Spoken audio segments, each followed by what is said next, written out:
everyone.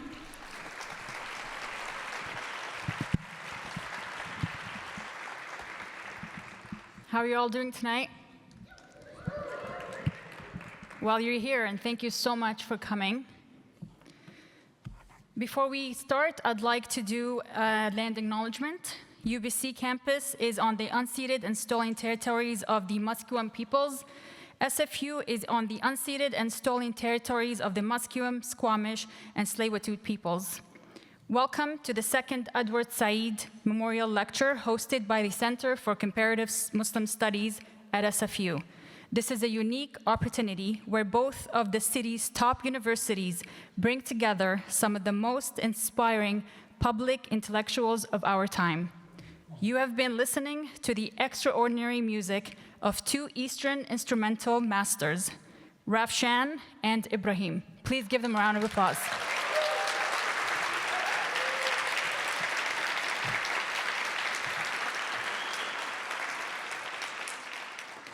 Rafshan Tokhtamyshев is an outstanding Qanun performer from Uzbekistan, currently based in Vancouver. His musical work spans from traditional music to contemporary and techno-inspired sounds, blending cultural heritage with modern expression. Rafshan has participated in several notable festivals and performances, bringing the rich sound of the Qanun to diverse audiences. Ibrahim Sakir is a Vancouver-based Syrian-Canadian oud player, vocalist, composer, and producer whose work bridges Arabic musical heritage and intellectual performance and computer music, rooted in Maqam and Levantine song. He has performed at festivals and events including Vancouver Outsider Arts Festival, Exploration, MENA Film Festival, Dawson City Music Festival, and Canada Day Vancouver, among others, and has collaborated with artists and organizations connected to the Vancouver Symphony Orchestra, Vancouver Intercultural Orchestra, SOFAR Vancouver, Pinja Arts, and Little Chamber Music. He will begin an MA in ethnomusicology at UBC in 2026, where his research will further inform his exploration of diasporic approaches to Arabic music. Please give them another round of applause.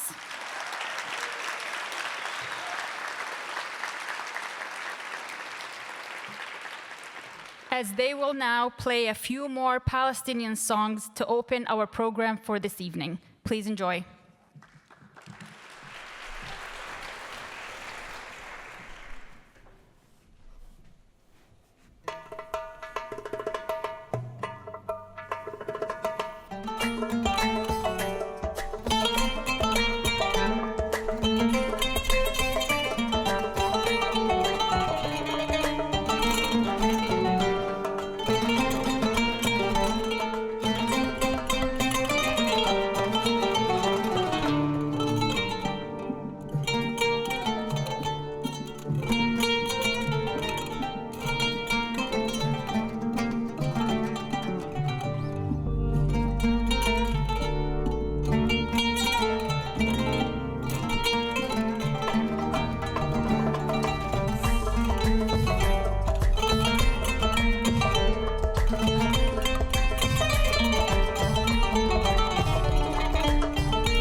Thank you. Thank you so much for that. Another round of applause, please.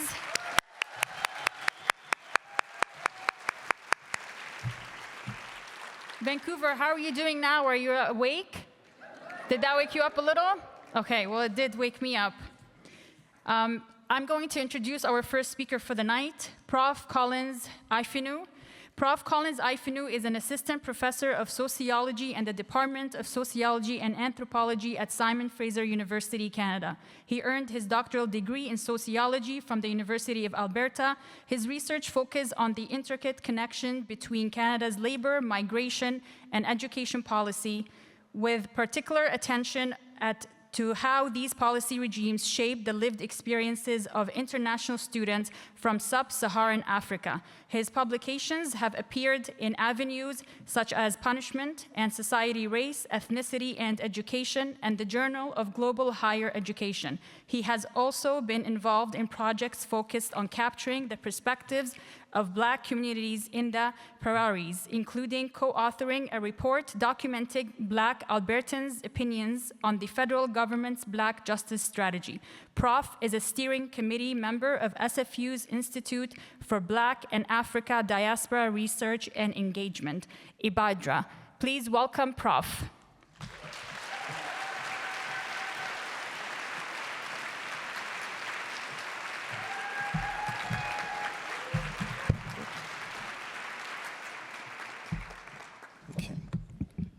Thank you.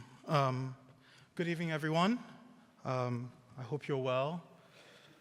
As the MC has noted, my name is Prof. Collins, and I always like to start off when I'm speaking at a new venue by saying that I'm living proof that if your child, or if you're hoping for your child to end up in a particular profession, just name them after it. So, you know, so that's just kind of how this works. And I also plan to continue this tradition. I count it as a great privilege to stand before you and deliver brief remarks before our esteemed keynote speaker takes the podium. So thank you to Adel, the CCMS, the Chan Centre, and everyone who has had a hand in making tonight possible. I do not take this for granted at all. Now, the theme of this evening's talk, Building the World Anew, strikes a hopeful and optimistic tone. The opportunity to start afresh promises a new beginning and renewal. It represents a chance to discard with old ways of knowing and being and construct new possibilities. Yet, underlying the optimism of creating a new world is the tacit assumption that the old world, the one in which we currently inhabit, is in some way broken. The desire to build anew emerges not from satisfaction with the present, but from an awareness of its limitations, shortcomings, and contradictions. Now, over the last few years, these shortcomings have been laid bare for all to see as we have witnessed unconscionable acts of violence and destruction. So, as universities and hospitals in Gaza are reduced to rubble, families are displaced, and innocent lives are lost in droves, we must ask ourselves whether the customs and dictums we live by, those which are supposedly distinguishing qualities of our moral conscience, truly hold when making sense of this devastation. Now, the writing of scholars and activists representing the Black liberation struggle provides us with helpful tools for understanding this introspection. A central insight of this tradition is that the world, particularly its ideals, the ideals that we've inherited, has never extended its promises equally to all peoples. This was and continues to be a selective endeavor. The achievement of modernity's core aspirations, the promotion of rationality, freedom, universal respect for all peoples, was preconditioned by the subjugation of the Third World. Occurring alongside the Industrial Revolution and a move towards representative democracies were land dispossession, imperialism, chattel slavery, and resource extraction. The prosperity of the West has been built upon the impoverishment of much of the rest of the world. And it's precisely this notion that Frantz Fanon captures when he states, and I quote, "Europe is the creation of the Third World." Now, this tradition, or rather the Black liberation tradition, has also promoted the idea of internationalism, a commitment to challenging empire, racism, and colonialism as systems of power that transcend geographical borders. Black Palestinian solidarity is a historical expression of this tradition. The writings and activism of Angela Davis, June Jordan, Malcolm X, Thomas Sankara, Nelson Mandela, among several others, evidence this relationship.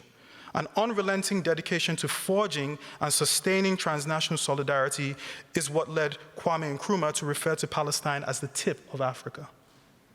But one doesn't need or require an extensive knowledge of this to recognize and call out injustice.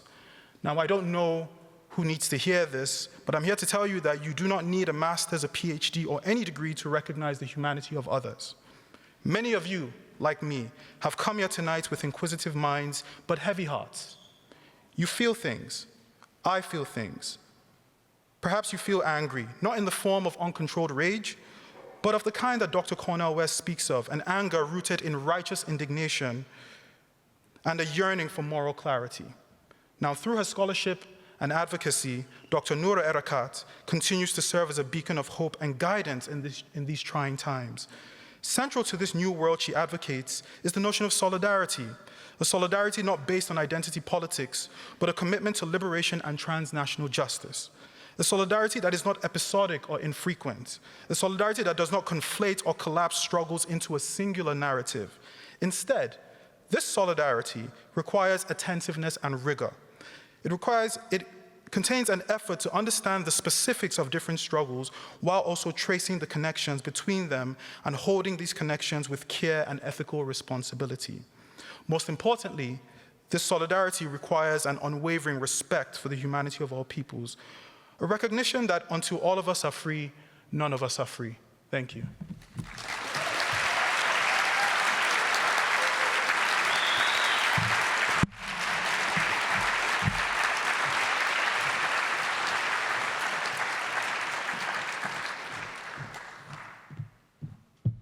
Thank you so much, Prof, for your amazing words. Next, we have, where am I? Our next speaker is Alexander Hodley. He's a Palestinian political analyst specializing in conflict in the Middle East and Palestinian affairs, a graduate of Simon Fraser University. He has served as negotiations analyst at Crown Indigenous Relations and Northern Affairs Canada, and is currently a researcher and the co-founder of the Iran War Observatory. Alexander is an incoming graduate student at the University of Cambridge, researching the history of Palestinian diplomacy and the future of Palestinian statehood in Cambridge's Department of Political and International Studies. Please welcome Alexander.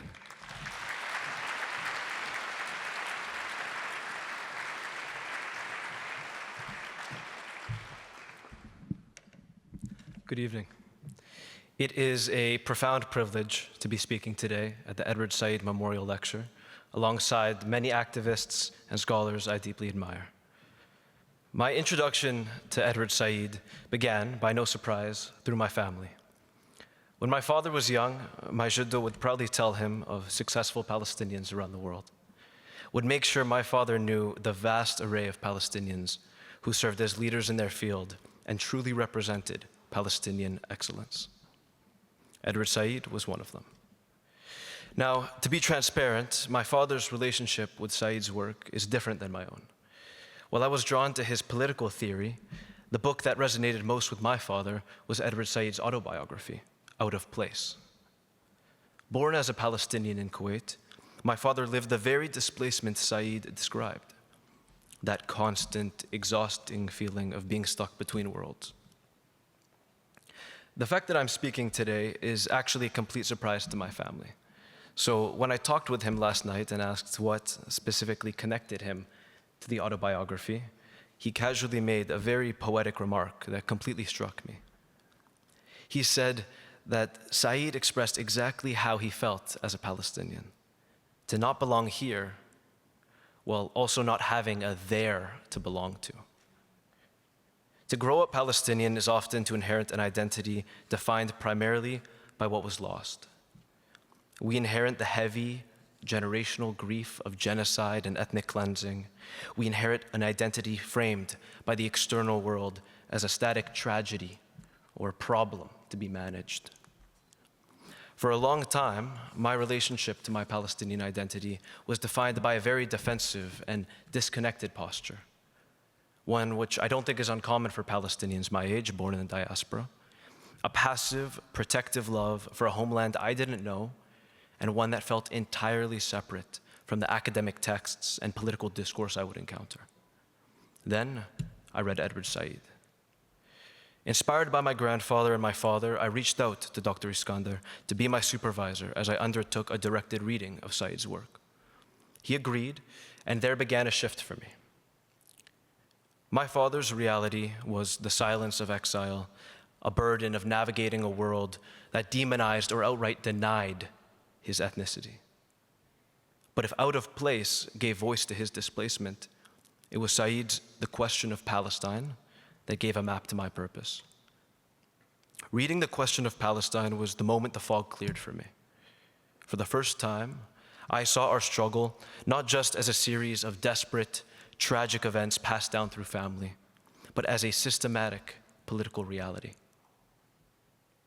Said stripped away the obfuscation of international diplomacy and laid bare the powers and mindsets that have sought to render Palestinians invisible. He took our lived experiences and elevated them into a rigorous, undeniable framework of political critique.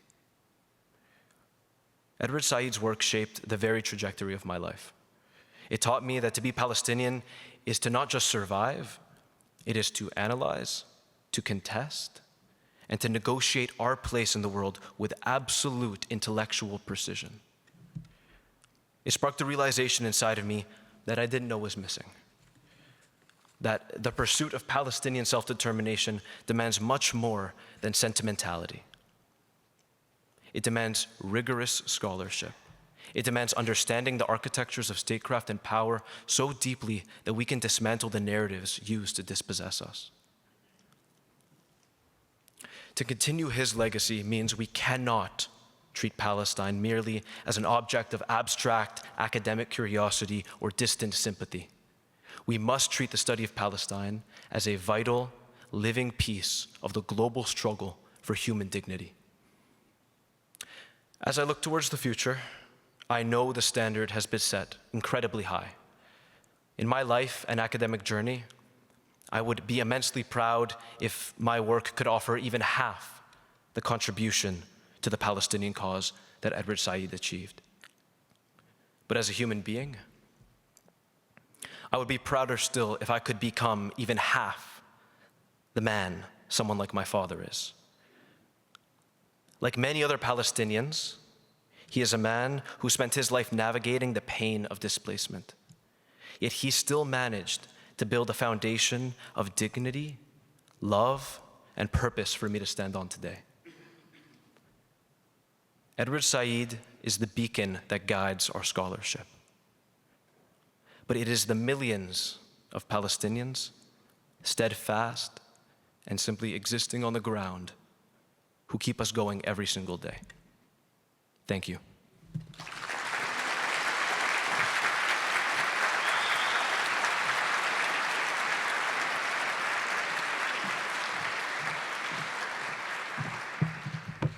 Can I have Alexander's dad put his hand up? How do you feel?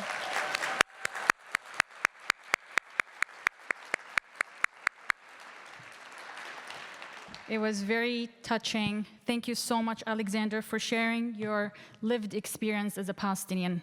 Thank you.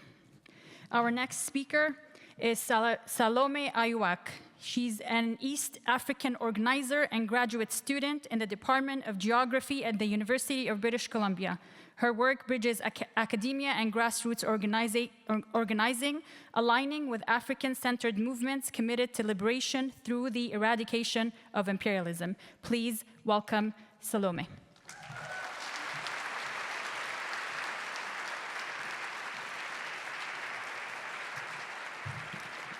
Thank you, everybody, for being here tonight. We are gathered on the unceded, stolen lands of the Musqueam, Squamish, and Tsleil-Waututh nations. These lands have been shaped by more than a century and a half of Canadian settler colonialism, by land theft, earth mineral extraction, colonial destruction, imposed borders, and the ongoing displacement of Indigenous peoples who continue to fight for sovereignty. We name this land because solidarity must begin where you stand. Settler colonialism in Canada and colonialism in Sudan are not separate systems. The extraction from Sudan, the weapons funneled into the current counter-revolutionary war, and the public relations firms laundering war crimes all emerge from the same global hierarchy that built Canada and continue to sustain its wealth. The relationship between Palestine and Sudan is not abstract. It is also geographical. Port Sudan and Rafah sit between the Red Sea, this place where 1/3 of the world's exports pass through. The same imperialist supply chains that armed Port Sudan arm Rafah today. Palestine and Sudan are also connected poetically and intellectually. Mahjoub Sharif, the people's poet of Sudan, was jailed for decades because he wrote critically in colloquial Arabic. In 1990, he wrote from the prison cell, "So long as I have a voice in my cords, what prison or even death can silence me?" That is a question of solidarity. What does it mean to refuse silence when the enemy wants you dead? What has that refusal look like in Sudan and in Palestine? And what is needed from us right now? To fully comprehend the answers to these questions, we must begin with an understanding of the struggles of the Sudan as a crisis of imperialism, not simply a humanitarian or hunger crisis. From that starting point, the relationship between Palestine and Sudan can clearly be understood. When we understand this struggle as a struggle of imperialism, we're also able to understand what solidarity is not. Solidarity cannot begin and end with saying Sudan and Palestine in the same sentence or treating Africa and Blackness as a footnote. Solidarity requires deep study of both places. Sudan, like the rest of Africa, was not poor before European invasion. Sudan was intentionally underdeveloped. British colonial rule reorganized Sudan's economy to serve London. Take the Gezira scheme, for example, where 2 million acres of some of the most fertile land on earth sits in Sudan. And when the British built the Sennar Dam in 1925, the goal was not to provide food for the Sudanese people. The goal was cotton for the Lancashire mills in Britain. Sudanese water, soil, and labor were redirected toward the needs of the empire. Canada has been complicit in this also from the beginning. In 1884, nearly 400 Canadian voyageurs were sent up the Nile on a British imperial expedition to save the British colonial general Charles Gordon against the Sudanese people's Mahdi's revolt, which was fighting against imperialism.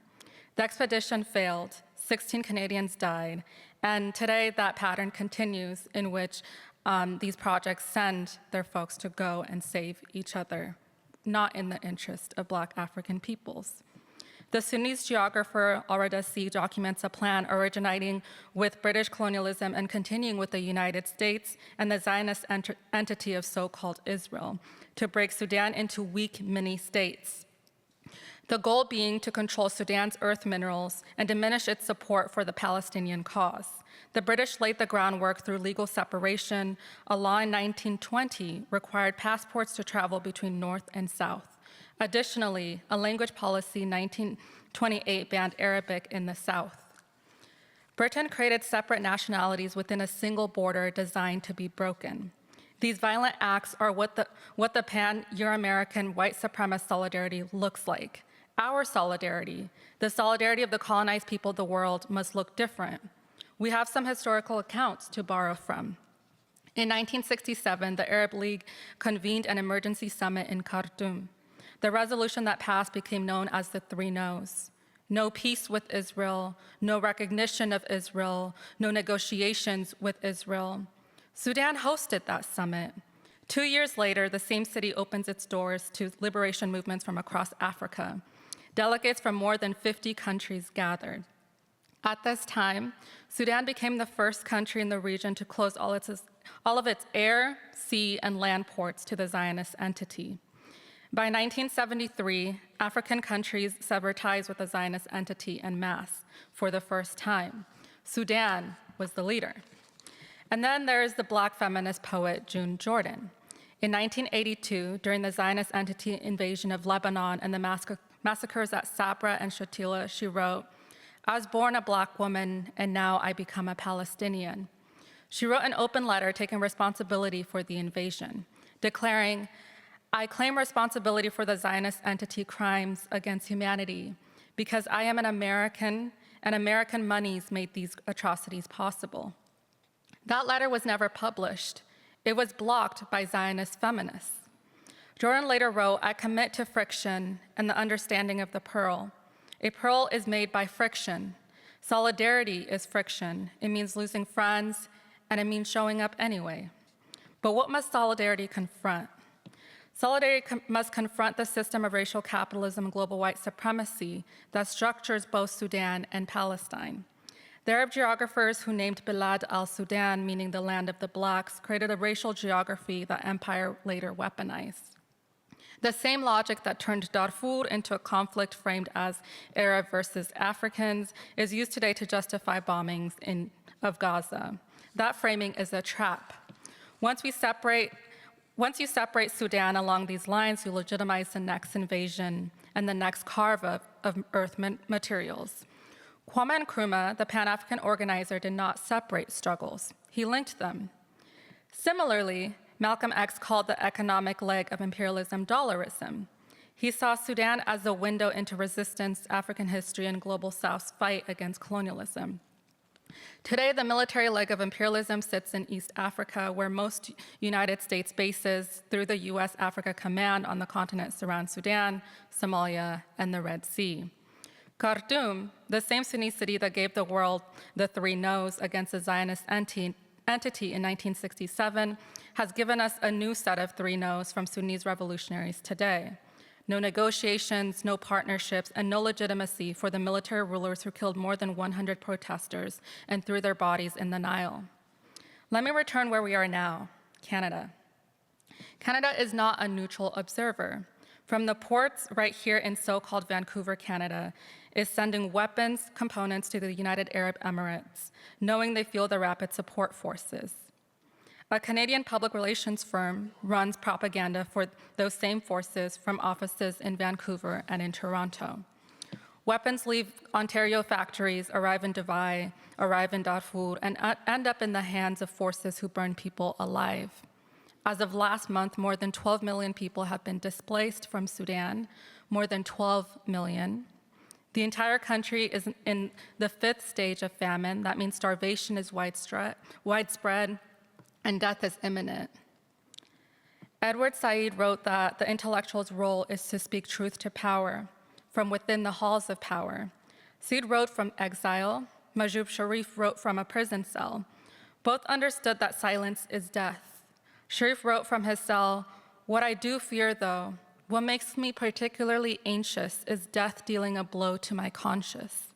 Not death itself, but a dead conscience. That is the diagnosis, so my question is, what then do we do with it?" What is needed now is a people's arms embargo. Palestinian organizers have shown us how this works. People's arms embargoes require direct action that stops arms shipments, that pressures ports and financial institutions. They also interrupt the supply chain at its weakest point. We need to apply those same tactics to Sudan. For us in this room, that means pressuring the Canadian government to stop sending weapons components to the United Arab Emirates. That is the Canadian end of the chain, and it is a place where our pressure can actually break something. That is where the moral argument leads, not to despair, but to a target.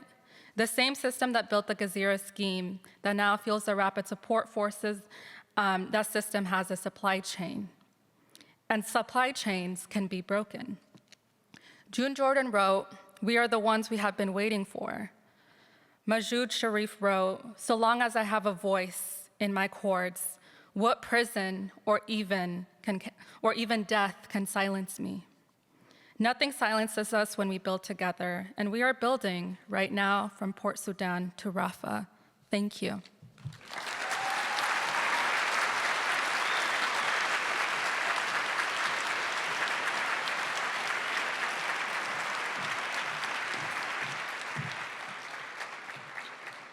Thank you so much, Salome, for beautifully articulating that our struggle is one, our enemy is one, and we're not free until we're all free. Thank you so much. It is now my absolute honor to introduce my friend, my mentor, my role model, and an absolute powerhouse, the mastermind behind today's event and similar events that happened throughout the last 2 years, Professor Adel Iskandar.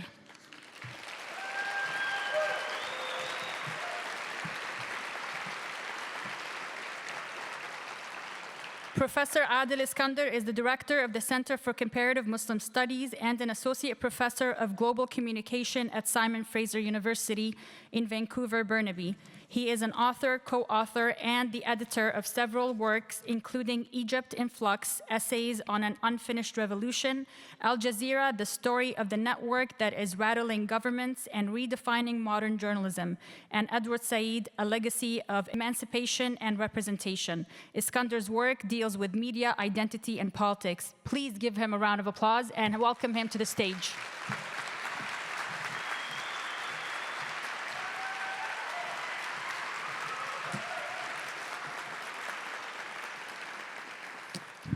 Okay, Arwa, that was a bit too generous. Thank you very much. It's a little excessive. And I also noticed that this photo is very excessive too. I don't know when that was taken, but it looks nothing like me anymore. This is more like an AI-generated futuristic version of me, if technology serves me well. Thank you all for being here today. I just want to say, first of all, assalamu alaikum. Peace be upon you. You can answer by reversing those words. Assalamu alaikum, alaikum assalam. It's easier said than done in this world where there's very little peace, unfortunately. Just really quickly, can we get a round of applause for our incredible MC, Arwa Shurab? For those of you who don't know Arwa, Arwa Shurab is a Palestinian advocate, community organizer, speaker, and anti-racism educator whose work focuses on advancing equity, inclusion, and Palestinian rights, not as epithets and symbolic things in the way that our institutions use EDI, but in more purposeful, meaningful ways, which is why it's extraordinary for us to be in the Chan Centre today. This is a space that has for many years not been necessarily the most hospitable, but look at it today. It's really quite amazing. Let's also get a round of applause for the incredible introductory speakers, Prof. Alexander, Salome. Thank you so much for your grounding words. We are convening today once again on the unceded and stolen territories of so many Coast Salish nations, the Musqueam here on UBC, but also on all three campuses of SFU, the Musqueam, Squamish, Tsleil-Waututh, Semiahmoo, Katsi, Kwantlen, and many other Coast Salish nations. We say this not as a tokenistic symbol, but rather as a purpose. The objective is to decolonize these spaces, to fight the imperial powers that make it impossible for indigenous communities to see a future here. And for many of us, I look out into the audience, and even though the house lights are quite dim, I can tell that most of us are not from here, right? Whether you moved here a year ago, or moved here 10 years ago, or you're third or fourth generation, fundamentally, whether you've been here a long time or you just arrived, we are nevertheless participating every single day in a settler colonial project that is fundamentally eviscerating this land. So what is this new relationship that we're trying to forge with the world and the land? And I'm glad that today's conversation will help us think about how to build the world anew. Let me tell you really quickly about the Center for Comparative Muslim Studies. The Center for Comparative Muslim Studies fosters an academic and public discussion and understanding of Muslim societies and cultures in all of their complexities, varieties, and permutations. It shifts the analysis from understanding Muslims and Muslim life as a single notion, but rather thinking about the incredible and extraordinary diversities and complex landscapes that comprise different Muslim interpretations of the world. Of course, it means that it is grounded in understanding Muslim societies and cultures in their own milieu, but also outside of their milieu. Today, Muslims find themselves at odds with and in a direct confrontation with so many powers, including in the diaspora, a very, very difficult and trying experience for so many. The Center for Comparative Muslim Studies is committed not just to understanding the social and cultural dimensions, but also to grounding our understanding in the politics that make these difficult times not only understandable, but possibly changeable. Fundamentally, CCMS is committed to engaging minds and building communities. And I want to say that today's event is part and parcel of these two functional purposes. I also want to say that today's event is part of the project on Palestine Studies, the first initiative of its kind here in Canada, and is geared towards expanding the programming on history, present, and futures of Palestine here at SFU, or UBC, wherever you think you might be today, and bringing in multiplicities of disciplines, local and international scholars, and resources in order to accomplish this particular mandate. The project on Palestine Studies will house a number of components in order to support numerous facets of understanding Palestine. Pedagogically, in terms of education, in terms of creating resource libraries, scholarship programs. And the Project for Palestine Studies is also the home of the Edward Said Memorial Lecture, a pedagogical initiative that is hopefully going to help us understand what it means to be doing research and understanding Palestine in the world today. I want to tell you that today's event is exceptional because, as far as I could research, this is the first time that we have a Palestinian headlining at the Chan Centre in its history, which is really quite amazing.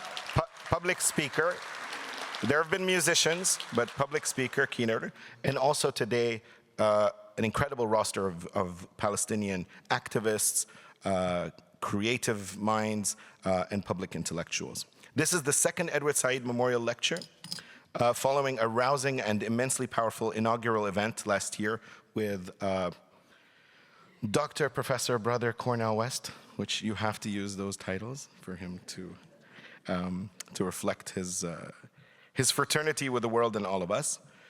We're also immensely grateful to the family of the late Professor Edward Said and his estate for granting us his towering name to attach this annual memorial lecture. This lecture will serve as an opportunity to reflect and build on the scholarly, academic, and intellectual and activist legacies of the late Palestinian American literary critic, Professor Edward Said. Of course, Alexander and Prof and others have already noted Edward Said's legacy. I will say, though, that many of us have had different pathways to Edward Said. Some of us have been introduced to him through his lectures, his talks, his writings, and I am always fascinated by how much time has elapsed since his passing. He's left an immense void for those of us who have felt largely directionless, without a compass, and yet somehow he continues to guide us despite that. The works that he's produced, Orientalism, Culture and Imperialism, were defining to so many disciplines, including literary criticism specifically, Beginnings, The World, the Text and the Critic, all blueprints of academic activism, and also his enormous oeuvre, which includes the Question of Palestine, as well as his autobiographical works that Alexander mentioned, After the Last Sky and Out of Place. And of course, from literary theory to cultural studies to area studies in the humanities and almost every discipline. Most of our knowledge today about the Middle East and the larger region and the global South is in one way or another informed, if you intend to engage with it critically, with the work of Edward Said. So here at the Center for Comparative Muslim Studies, or there at the Center for Comparative Muslim Studies, our work is informed by Said as we attempt to foster academic and public discussions and understandings of Muslim societies and cultures. And we try to shift the analysis of these notions beyond the natural and the comfortable. The Edward Said Memorial Lecture, we hope, is an annual event that will continue from this point forth. And I want to tell you, this year's is incredibly special in so many ways. But before I do that, I want to share with you our immense gratitude for our sponsors this year. We have a slide here that reflects the logos. I have to tell you, we almost ran out of space for the logos. And this is amazing, because think about it this way. 2.5 or 3 years ago, to get any organization or any entity or any department at a university to support, subsidize, or fund a Palestine-related event was impossible. They had to do it behind the scenes. Today, we are front and center. Do you know why? Because this is what justice means. This is what it looks like. And as Noura Erakat said and wrote, one day, everyone will have always been against this. And perhaps this one day is sooner than we think. So, the list here does not just embody collaborators or sponsors. That's a very vacuous term. These are community members. So I'm going to name them because they deserve to be named. Every administrator, every staff person, every individual responsible for making this contribution possible needs to be named. These are not corporate sponsors. These are regular folks like all of us who decided that this place and this occasion and this work matters. I want you to give a round of applause for every time I name someone, so it's going to be a while. Sorry, folks. Okay, we'll do it quickly. SFU Indigenous Studies. SFU School of International Studies. SFU History. If you're in those departments, go back and say thank you. You got to acknowledge. SFU School of Communication. SFU Labor Studies. SFU School for Contemporary Arts. SFU Geography. I swear to you, it's not biased. I'm not just starting with SFU. Okay. SFU School for, SFU Geography. Did I say geography? Geography. SFU Institute for Black and African Diaspora Research and Engagement, which just inaugurated about a year ago and is doing phenomenal work, and to whom Prof. Collins belongs. SFU Cassidy Center for Educational Justice. UBC Center for Climate Justice. UBC Asian Studies, UBC Middle Eastern Studies, and just when you thought it was 2 campuses, check this out. UVic Department of Gender Studies. This is all Lower Mainland, y'all. I mean, next year, I don't know how far we're going to expand. Okay, UVic Critical Muslim Studies, University of Fraser Valley School of Culture, Media, and Society, and for community groups, and of course I mentioned that everybody is part of a community, but the community engaged groups and organizations that supported this memorial lecture include Amnesty International Vancouver, the Palestinian Cultural Society of BC, SFU Community Engaged Initiative, CIRI, IDRF Canada, Ismailis for Palestine, Independent Jewish Voices, Apartheid-Free Communities, BC Muslim and Arab Professional Society, BC MAP, BC Physicians Against Genocide, Decolonize Palestine Collective. Big props, mad props to the Institute for Humanities at SFU for the work that they do and for also sponsoring this event. So round of applause really quickly for Institute for Humanities. And last but certainly not least, Insurgent Resurgent Knowledge IRK Lab. Okay, you're probably tired of hearing from me, but thank you all for supporting this incredible event and making this day possible. And now it is my distinct pleasure to introduce someone extraordinary. But before we do that, let me just say that Noura Erakat is a phenomenal human being on so many different levels. And those of you who are here and are familiar with who she is, you've probably watched a video of her on YouTube or Instagram or something along those lines. Behind the veneer, behind the facade, behind the screens, behind the virtual, there is one of the most extraordinary human beings I've ever met. A friend, a colleague, a sister, a true organic intellectual in the Gramscian sense, and someone who not only follows in the footsteps of what Edward Said had charted, but someone who has decided to be unrelenting in justice, uncompromising with truth, and unlimited in passion. And that combination is just,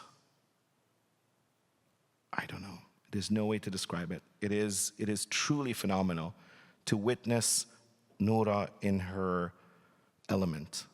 And her element exists in spaces where injustice presides. Noura Erakat is, I'm going to read a bio.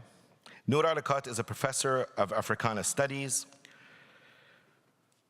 and criminal justice at Rutgers University, New Brunswick. She is the author of Justice for Some, Law and the Question of Palestine, published from Stanford University Press, which received the Palestine Book Award and the Bronze Medal for the Independent Publishers Book Award in Current Events and Foreign Affairs. In 2023, Noura co-chaired an independent task force on the application of National Security Memorandum 20 to Israel, a report documenting how U.S. arms to Israel have been used in violation of U.S. and international law, and which was submitted to the White House. Of course, we know what they did with that. She is a co-founding editor of Jadaliyya and an editorial board member of the Journal of Palestine Studies, as well as Human Geography. She's a co-founding board member of the DC Palestinian Film and Arts Festival. She has served as a legal counsel for the Congressional Subcommittee in the U.S. House of Representatives, as legal advocate for the Badil Resource Center for Palestinian Refugee and Residency Rights, and as a national organizer and legal advocate of the U.S. campaign to end Israeli occupation. Noura has also produced video documentaries including Gaza In Context and Black Palestinian Solidarity. Noura completed a non-resident fellowship of the Religious Literacy Project at Harvard Divinity School, as well as Mahmoud Darwish Visiting Professorship at Brown University. In 2022, she was selected as Freedom Fellow by the Marguerite Casey Foundation. In 2025, the University of Ghent awarded the Amnesty International Chair in recognition of her contribution to human rights and scholarship. And just recently, she arrived from the University of Antwerp after being awarded an honorary, and I think the first of many, honorary doctorates in recognition of her academic scholarship and public contributions. Her forthcoming book, Confronting Zionism, Decolonizing Palestine, and Building the World Anew, inspires today's talk. It is co-authored with John Reynolds and will be published by Haymarket Press and out in November in 2026.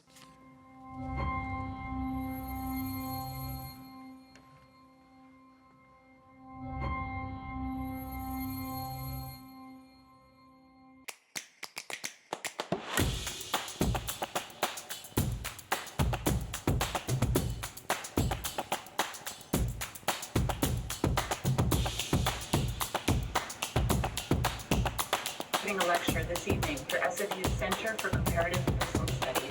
It's called Where Do We Go From Here? The Future of Justice and Solidarity. Cornell West, welcome to Vancouver. All we got to do is ask our indigenous brothers and sisters who've been dealing with a war against them for over 400 years, incessant, and they still walking around with their style.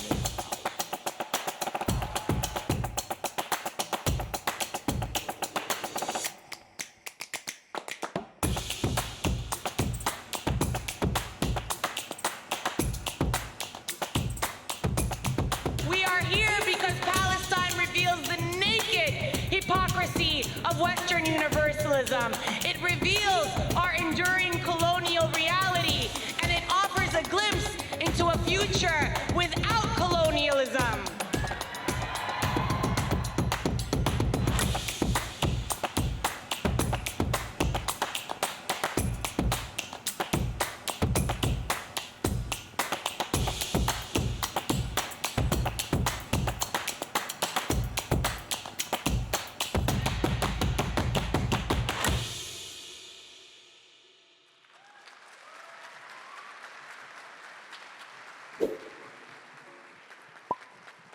And now, without further ado, please join me in welcoming our sister. Where is she? I'm like, Noura Erakat.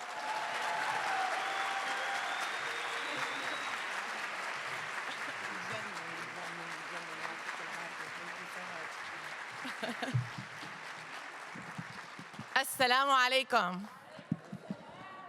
نعرف فيكم تعملوها. Yeah, I'm sorry, I didn't mean to sneak up on y'all, but the speakers were incredible. And you can't really hear them in the back, so I was sitting out here so I could benefit from them and take some notes. What an honor to share the stage with these speakers. What an honor to be thinking aloud and to be struggling with you. Thank you so much, Professor, Dr., Brother Adel Iskandar, who made this possible. This is his vision. This is his work. The second year in a row. And I will forgive him because when he invited me, I told him, you know what, I don't think we should do a big thing. I just don't think we should do that. And he's like, don't worry, it'll be small. So despite his lack of, precise honesty, thank you, Adel. And to everybody here, for everyone who made it possible. It's been 7 months since the so-called ceasefire. The skies above Gaza have not stopped falling. 2.1 Palestinians remain encaged, now in 40% of what was the Gaza Strip, a 365 square kilometer coastal enclave. That means 15,000 people are concentrated per every square kilometer, where clean water is not available, where rats gnaw through makeshift tents and bite into the precious cheeks of our babies, where nearly 80% of the population is dependent on food aid for survival because 84% of agricultural land was deliberately destroyed, because the Mediterranean Sea, with all of its bounty, is off limits to Palestinians who are forbidden from fishing for eating and forbidden from swimming so that they cannot swim. And because all industries were targeted, and now 80% of the population is unemployed. 640,000 children, nearly half of the population, do not have access to an education because schools and universities were systematically destroyed, and professors who spent their entire lives developing specialized knowledge were assassinated so that they could not teach anyone. Meanwhile, Israel continues to hold 9,000 Palestinians captive, where they are subject to systematic sexual abuse, and where the government has made the execution of prisoners by hanging a formal law, represented with a golden noose and marked by celebrations in the Knesset, where electeds passed out baklava, ba'lawe, much like Palestinians might do at the celebration of a birth or a marriage. This fault line between death-making and life-making, between Zionist colonization and conquest and Palestinian decolonization is precisely the point. Apologists insisted that the systematic destruction of Palestinians would cease if only the hostages and the captives would be returned. Aside from the shameless attempt to transform a genocide into a hostage crisis, this present is the brutal reminder that that was never the case. The genocide of the Palestinian people in Gaza has been the cruelest phase of the ongoing Nakba. Israelis have repeatedly told us as much in their promise to complete the Nakba, to target children who may grow up to have the audacity to fight for their freedom. Yet there remains, even among allies, an obstinate refusal to contend with Zionism. the animating ideology of genocide. Zionism is based on the twin pillars of genocidal expansion and territorial consolidation, and it marks all Palestinians from the river to the sea for elimination through dispossession, removal, and concentration, squarely a form of death-making. In 1975, a third world majority at the United Nations declared this ideology a threat to world peace, along with colonialism, neocolonialism, occupation, apartheid, and racial discrimination in all its forms in General Assembly Resolution 3379. Yet, rather than combat this threat, in November 2025, the diplomatic community emboldened and normalized it in Security Council Resolution 2803. The Security Council resolution was unilaterally imposed by the perpetrators of genocide with duress and endorsed Trump's 20-point plan. This outcome, the ability for the United States to do this, was contingent on the systematic undermining and destruction of multilateral and judicial bodies achieved by both the Biden and the Trump administrations, including 6 vetoes at the Security Council, admonishment and disregard of the ICJ's provisional measures to prevent genocide, criticizing the ICJ ruling on Israel's unlawful presence in the West Bank and Gaza as a hindrance to a negotiated settlement, and U.S. sanctions imposed on anyone aiding the ICC case. Trump's ability to impose this plan is predicated on the U.S.'s steady and systematic destruction of international legal institutions, a reminder, once again, that there is no way to destroy the Palestinian people without destroying the guardrails in place to protect us all. As for the content itself, the terms of the agreement are a series of illegalities filled with deliberate ambiguities and glaring omissions, including no lines of withdrawal, no timetable of withdrawal, no mention of the Palestinian right to self-determination, no accountability for the perpetrators of genocide. Accountability is mentioned in this so-called ceasefire resolution, but only for Hamas. But Hamas combatants did not destroy 37 hospitals or gang rape prisoners on video. Hamas combatants did not murder an Israeli doctor in captivity from sodomy with an object, did not snipe children twice in the head, or shoot RPGs into the homes of families and boast on tape that they did it for fun. Hamas combatants did not besiege Israelis and deliberately starve them, nor did its supporters voluntarily go to the edges of death camps to destroy flour so that they can eat, nor ride ferries with their families into the Mediterranean Sea to watch a people be destroyed with advanced weapons. None of this is marked as raising all the red flags in the so-called ceasefire agreement. The Trump plan continues long-standing U.S. policy that both ensures Israel's military superiority and places the Palestinian question beyond multilateral reach. In effect, rather than combat Zionism and Nakba as structures of oppression, the West continues to frame Palestinians, to frame us as the problems. And how do you resolve a people if they are the problem? Through engagement, through domination, and outright genocide.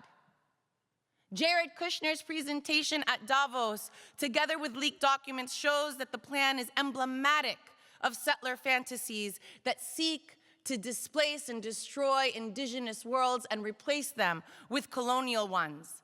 The plan features economic, residential, and industrial zones. The residential plans are modern-day refugee camps. intended to reduce refugees to physical bodies that work, that sleep, that eat, but that do not have dreams, are not agentic, do not have the ability to shape their worlds or forge their own future. And they certainly do not constitute a juridical people with the right to self-determination, as Kushner repeatedly and deliberately referred to Palestinians as Gazans, or the people of Gaza. Palestinians will be forced to register to live in the camp, be subject to biometric surveillance, be compelled to use cryptocurrency regulated by their colonial overseers. Around them, entrepreneurs and vultures of capital will build industries over a crime scene of crushed bodies. 10,000 crushed bodies, yet to be excavated and properly buried. Those businesses will benefit the looters in an age-old tradition of colonial theft, what journalist Sharif Abdul Qaddus has aptly described as a theme park of dispossession. The Board of Peace, empowered to oversee the process, was not born out of a treaty, was not negotiated by states, nor customary law reflective of state practice. Its chairman, US President Donald Trump, is self-appointed, has no measure of accountability, and can only be removed by a unanimous vote. It is a business deal where participation is contingent on a US invitation with a $1 billion membership fee for permanent membership. The concept of the Board of Peace comports with Trump's vision of the Monroe Doctrine, where powerful countries do whatever they want to weaker ones in their sphere of influence, making an absolute mockery of the UN Charter stipulation that the organization is based on the sovereign equality of all of its members. Notably, the United Nations right now has a $1.57 billion deficit. Any one or two of these members can make up for that deficit. Instead, they're joining the Board of Peace.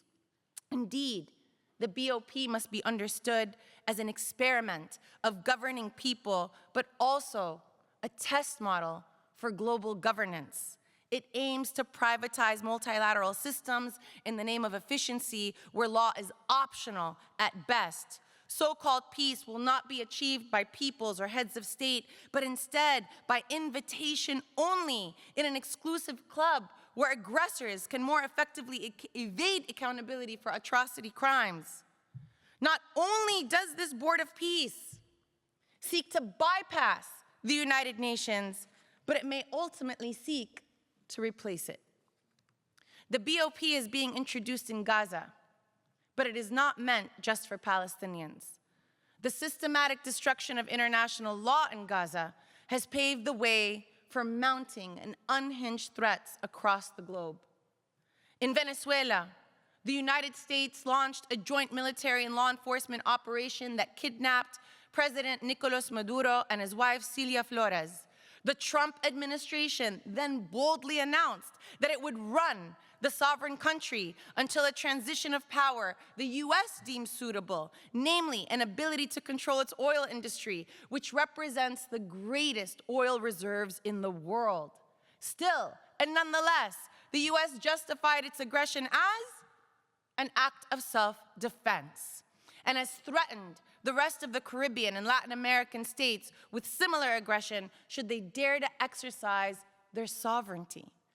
The UN responded feebly, but best of all, Western states like Britain's Keir Starmer explained that before they made a decision on the US's operation, they needed more information. The invasion of Venezuela also cut off a lifeline to Cuba, which has been under a US siege since 1959, for daring to imagine the world anew, for daring to organize a society where we do not complete but have everything we need for everyone, a country whose greatest export has been medical doctors to the rest of the world and not bombs. And now the US has placed it under a complete oil embargo, deliberately in a campaign of collective punishment to starve 11 million people to surrender so that they can be succumb to capitalist dictates and exploitation. In the Sudan, my goodness, our speaker told us everything about the Sudan, but the United Arab Emirates continues to underwrite the rapid support forces in its genocide of the Masalit people and its own pursuit of violent colonial fantasies, not only for precious minerals like gold, but for much needed sustenance, as the Sudan represents 45% of all arable land across the Middle East and North Africa. The most precious things we need are those that we are given for free. Our arable land, our water, and now a people are being genocided so that it can be hoarded and taken away. And when the Sudan brought a suit against the UAE to the International Court of Justice, alleging a violation of the Genocide Convention, the ICJ refused to hear the case, declaring it had no jurisdiction because of the UAE's reservation to Article 9 of the Convention. In Iran, where the US has long imposed debilitating sanctions, the US and Israel launched an illegal war of aggression marked by the massacre of 169 school-aged children in Minab. And today, Israel openly aims to settle 10% of Lebanon after a campaign that deliberately targeted families, homes, hospitals, medics, journalists, a deliberate campaign of terrorism with impunity. The sovereignty of these states are not in question. The ruse that they made, that Palestinians are not a people, that there was no land, that this was a land without a people for a people without a land, that there was no sovereign to whom to return the territory, to the occupied territory. This was all a farce. These are all sovereign nations where sovereignty has been inefficient, insufficient to protect them from the aggression of imperialism and colonialism. Palestine was the graveyard for the farce of international law and so many other myths that offered us comfort.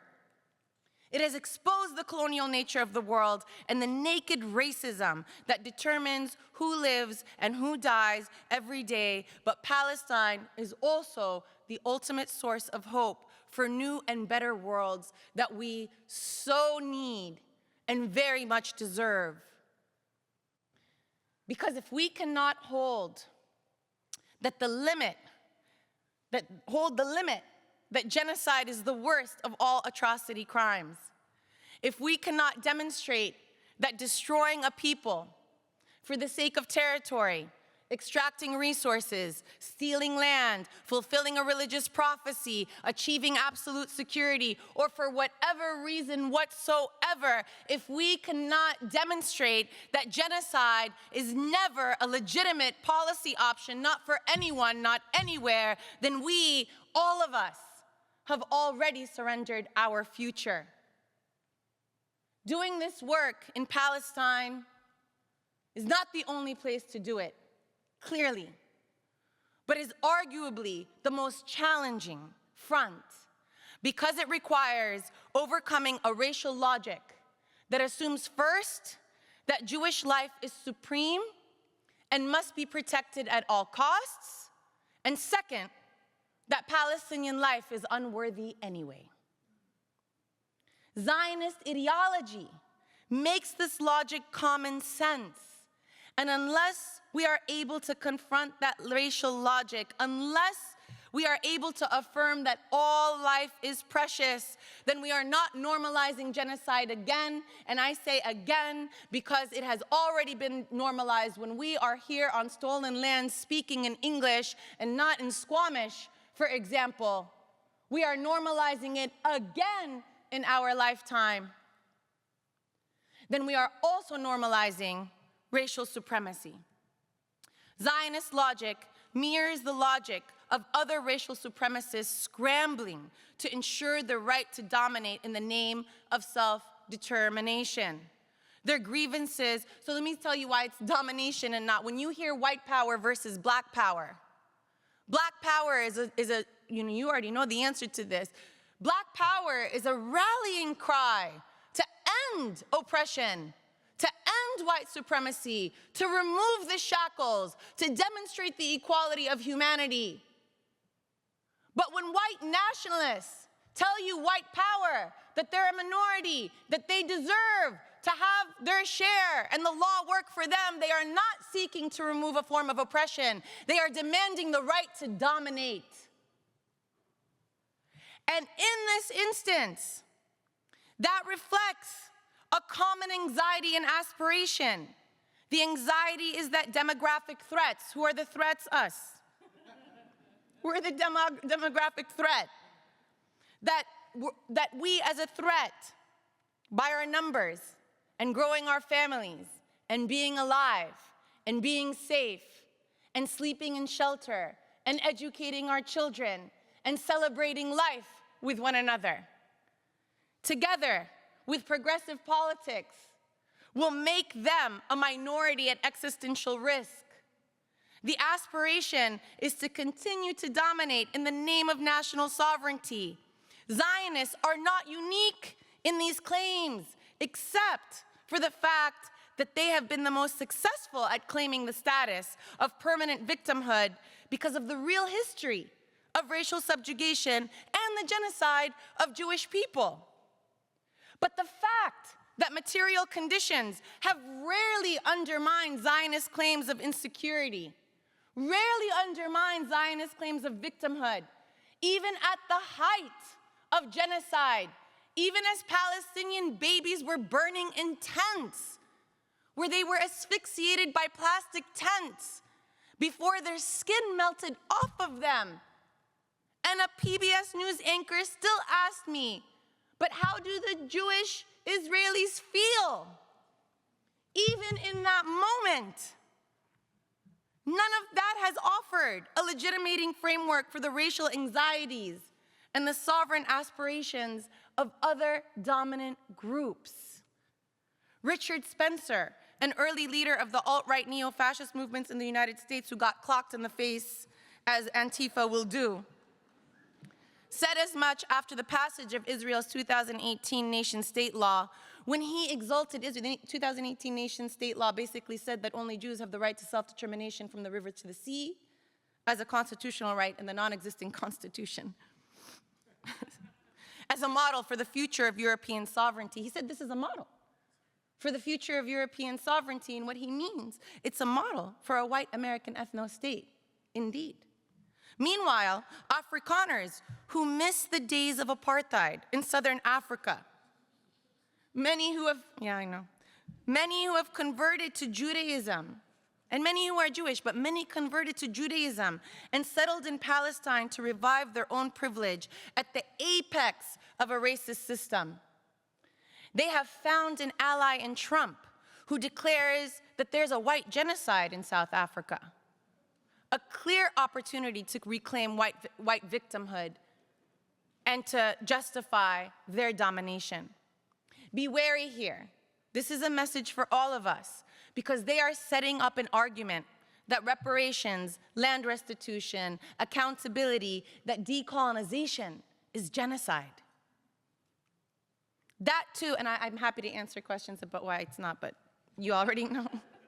But that too, began in Palestine. Remember, Elon Musk, one of the most famous Afrikaners, in November 2023, when he took to X, which he owns, to say that any claims for Palestinian decolonization is pretty much a call for genocide of Jewish Israelis. Racial, as necessarily genocidal, excuse me. They're setting us up. They do it through Palestine because that is the most difficult front to fight. Racial supremacists are not alone. In the face of climate doom, there are now other groups who are seeking to hollow out and reshape the concept of sovereignty in their own utopian image, like anarcho-capitalists and techno-fascists. Astra Taylor and Naomi Klein described the sovereign aspirations of these self-selecting few as a supremacist survivalism. Rather than save the world and the people on it from certain climate catastrophe, they're planning an exit. They're building bunkers in states, their own states, in privatized cities, on Mars, in spaceships, to save themselves.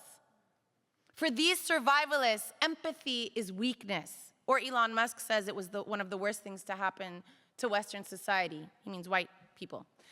Here too, Israel acts as a model of a fortress nation, an ingathering of an exclusive group with exemption from international norms of coexistence and cooperation. In Silicon Valley, venture capitalists like Balaji Srinivasan envision a future where companies do not merely exert control over governments but replace them entirely. Balaji describes this concept as tech Zionism, when a community forms online and then gathers in physical space to participate in a reverse diaspora, where international law and norms do not apply.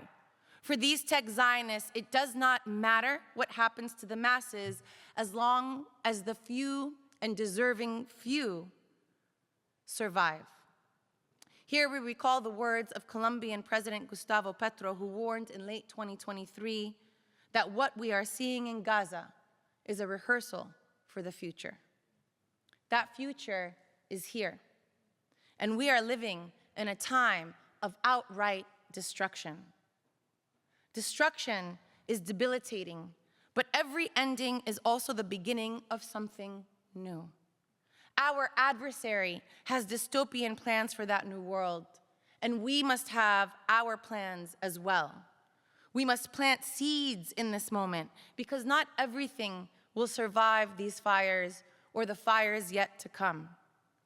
To guide us, Palestinian historian Shireen Said Ali beseeches us to see Palestine as a paradigm, because even as Palestinians have endured an apocalypse, they have shown us what it means to forge a life with little more than scraps and a promise by a coalition of Western states to destroy the possibility of their collective future. Palestine teaches us. Like teacher Iman Bashir, who narrates the indefatigability of the arts in Gaza, she says, in this battered corner of the world, poetry, stories, and literature were the tools we used to carve out moments of imagination in a world that often felt like it had none to spare.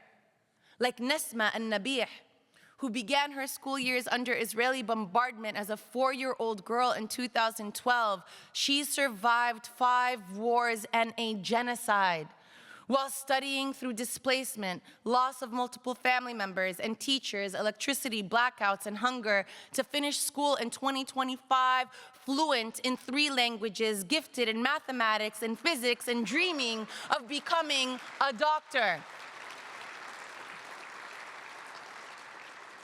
Like Ahmed Kamal Junaina and our other academic colleagues in Gaza who find the resolve. He tells us that he found the resolve to teach students who have not eaten, to tell them that their voice still matters, that they insist against all odds, that Gaza still thinks, still questions, still creates.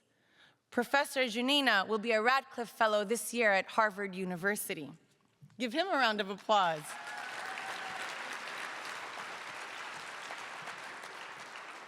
Like music teacher Ahmed Mu'in Abu Amsha, who has turned the hum of drones, right?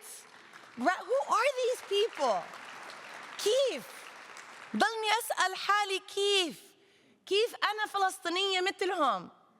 How are we all humans? How are we the same? These remarkable humans. Palestine has everything to teach us. He has turned the hum of drones into music with children, and said that there is a flower inside the fire.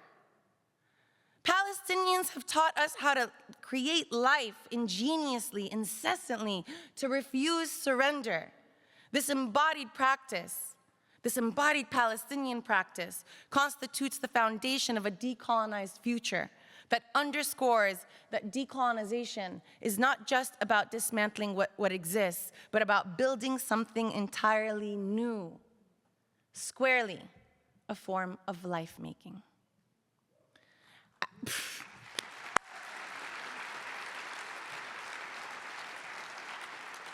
You know, the reason I really have a hard time accepting these stages is because these stages belong to our Palestinians who are doing this work and can speak for themselves. And so I'm doing this, and we're going to hear from some others, but it's only a matter of time when all these stages are filled and lined with Palestinians who have survived to tell you their own stories. But I also want to do that, we need to do the work. And allies have participated in these efforts, including here on these occupied lands of Canada, where advocates have successfully stripped the Jewish National Fund Canada of its charitable status.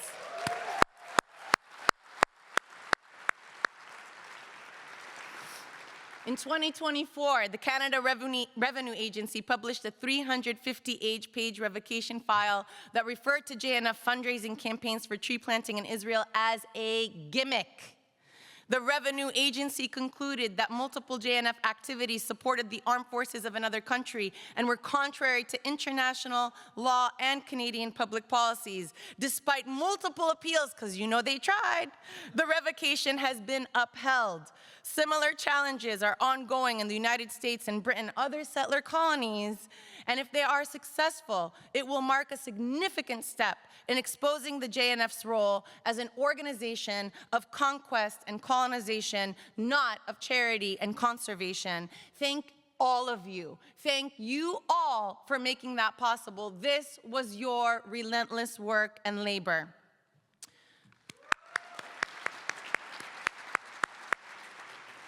Ultimately, decolonization of Palestine will necessitate the abolition of the Jewish National Fund as a colonial institution, alongside the abolition of the Israel Land Administration and other entities upholding structures of conquest, of colonial administration in Palestine.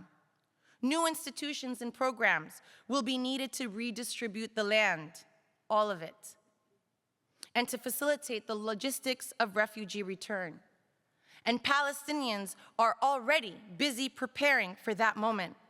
Currently, a wide array of Palestinian geographers and cartographers, architects, urban planners, agroecologists, and farming cooperatives, artists and filmmakers, political scientists, constitutional lawyers, and others have done the serious work of imagining the practical contours of a multi-layered economic, legal, institutional process of liberation and return of all of Palestine. Palestine is a paradigm. It teaches us to build as we resist. And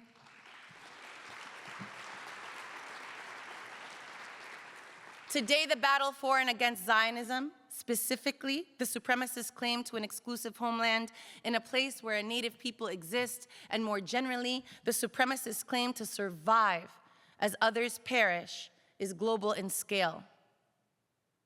It's here for all of us. But Palestine is the epicenter of this contemporary struggle against supremacy, the gruesome site of Zionism's crimes, and the most significant site of resistance against it. Ensuring the future of Israel as an apartheid, supremacist state requires global investment in militarized borders, authoritarian rule, a thriving weapons industry, a complicit media sphere, and the broad acceptance of a racial hierarchy. Thus, the potential of Palestinian decolonization is the potential of the new world we need to collectively survive. Salvaging the potential of a global order must be achieved boldly, by boldly rejecting claims to exception and insisting on accountability for genocide. That is the work many of you are already doing as well, through narrative, through teach-ins, protests, pursuit of war criminals, popular tribunals, archival preservation, civilian flotillas, and boycott, divestment, and sanctions. There is no magical bullet, but we must do more, much better, and without falling into despair. We do as Palestinians in Gaza have taught us. They've taught us so much, but the primary thing that they have taught us is to never surrender. Even in death, Palestinians have implored us to keep on, like Hussam Ishbat, the 23-year-old Palestinian journalist who documented his own people's genocide for 2 years. He stayed in the north and refused to leave, and documented his own people's genocide before he was assassinated. And he always did it with a smile and dressed really well because he thought he might run into his future wife. He left us with one dying wish. If you're reading this, it means I have been killed, most likely targeted by the Israeli occupation forces. For the past 18 months, I have dedicated every moment of my life to my people. I documented the horrors in northern Gaza minute by minute, determined to show the world the truth they tried to bury. By God, I fulfilled my duty as a journalist. I risked everything to report the truth, and now I am finally at rest, something I haven't known in the past 18 months. I ask you now, do not stop speaking about Gaza. Do not let the world look away. Keep fighting, keep telling our stories until Palestine is free. Free Palestine, and may Palestine free us all. Thank you. Thank you.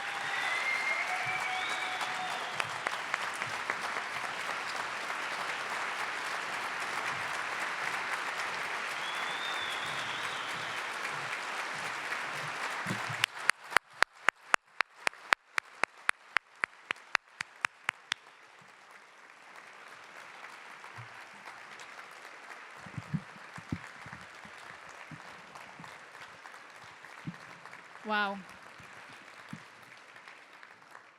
Noura, wow, I'm speechless. Thank you so much. What an honor to hear you. What an honor to learn from you. What an honor to share the stage with you. What an honor to have you. Thank you. Thank you so much. You said something so beautiful. Palestine and Palestinians teach life. And that is so true and so dear to me. We will continue going. We will never surrender, and we will learn from Gaza. We will always, always have them at the forefront. Thank you so much, Noura. Please, a round of applause for Noura.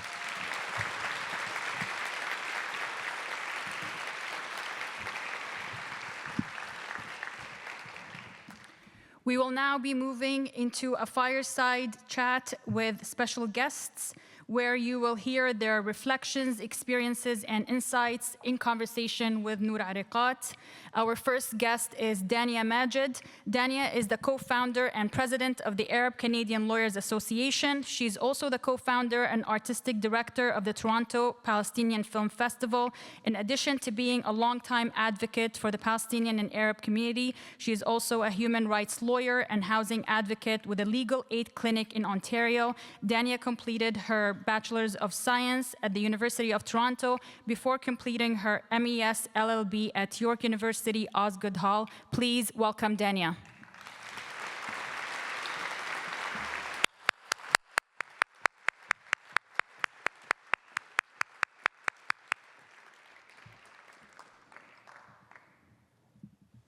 Next, we have Sara Kishawi, is a Palestinian community organizer and sociology graduate from Vancouver Island University. Originally from Gaza, she has been leading voice in campus and community organizing and served as the spokesperson for the VIU Palestinian Solidarity encampment, Canada's longest running encampment. Please welcome Sara.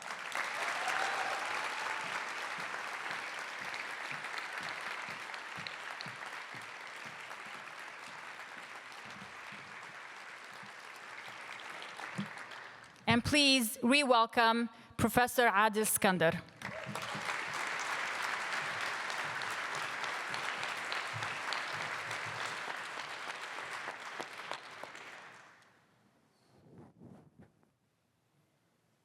Wow, I feel like I need a few moments to just process thank you, Noura. Thank you. What an evening this is. Yeah. Thanks. I want to first say an incredible acknowledgement to the extraordinary people who make these days possible, right? We've got the staff at the Chan Centre, who I think we'll name a little bit later, but just a quick round of applause to everybody at the Chan Centre. And another quick round of applause for all of our team at the Center for Comparative Muslim Studies, Kylie, Parsa Ali Rizai, and Joseph Mutawashleh, all of whom are buzzing around here somewhere. Thank you for making this day possible. Noura, you've left us with so much. so much to think about, so much to contemplate, so much to feel, and so much to hope for. I'm going to play the role of moderator, but I just want to say that I'm in awe of the fact that we are with a panel of remarkable Palestinian women, right? This is it, you know? I'm just basking in the glory of this moment. And I think you all have mics. Sara, you might have a mic next to you as well. Okay, so what we're going to do now, we're going to turn it into a fireside conversation. We have some questions for Noura, but also the questions are somewhat circular. We're gonna go around and just have a conversation. So, Dania, you want to start us off, and then we'll just kind of go with the flow. I think this is my first all-Palestinian women panel, so this is pretty exciting. So I want to thank you for the invitation. It's really an honor to be with two incredible women who I have looked up to, I have worked with, had the pleasure to work with and advocate alongside with. So this is really a real honor and pleasure. I wanted to start with a little bit of BC news that came out today, but it's not Socratic, so you don't have to answer specifically. But we learned today that the BC government has released an anti-racism action plan. I don't know a ton about it yet. It just all came out today. At the same time, I don't know if people know, but the federal government has also released the names of their advisory council on anti-Semitism and Islamophobia. So there is a lot happening in Canada on this front. But I wanted to ask you specifically about anti-Palestinian racism in this context. And as we have seen the Nakba and genocide expanding across Palestine and Lebanon, correspondingly, we have seen the repression of Palestinian advocates in Canada, the US, Europe, and that repression is intensifying. I was wondering, in terms of, in the work of our advocacy, how important is it to name anti-Palestinian racism in that work, in pushing back against this repression? And if you can talk maybe about what we have learned, the lessons we have learned from anti-Black racist advocates and decolonial movements in that work. No, great question. Also, what an honor. Dania is my longtime sister. And so part of the agreement was that she would be here. And then I've just met a new sister who is also our future. And it's so inspiring to be a part of this. So thank you for being here, Sara. And can I just say a note about the emotional nature of this? Oftentimes people ask me like, oh, what is it? How do you do it and, keep on? And I tell them, I cry all the time. I cry all the time. I just do the work and then I cry. Like, we're human. Like, the moment that we stop feeling, that's when they've taken that away from us. But we're human. We do this because we love. We don't do this because we're just angry and furious and enraged, which we are, right? And especially when thinking about somebody like Hussam. I mean, I don't know about you, but he felt like my friend. And so many of our kin who risked their lives to tell us the story were part of our families. And so I just want to, I'm not apologizing at all. I'm just telling you, if you need to cry, you can cry too. Anti-Palestinian racism. So it's really important that this has been named. I think one of the things that we often subsume it under is Islamophobia, and even there we should be mindful that unlike other forms of racism, it's not like an irrational fear of Islam, which is a phobia, right? It's actually it's a hatred, it's an attitude, and it's a structure of power. Racism is a structure of power. Racism is not just a feeling. And I think, coming from the United States, where we literally have a history of chattel slavery that has only been overcome juridically since 1965. It's not that long ago, and it was only overcome juridically, but not in any other form. People don't really know what racism is, right? They tend to feel like they name it as a bunch of microaggressions, like don't touch my hair, or, or somebody said something really explicit. But racism is a logic.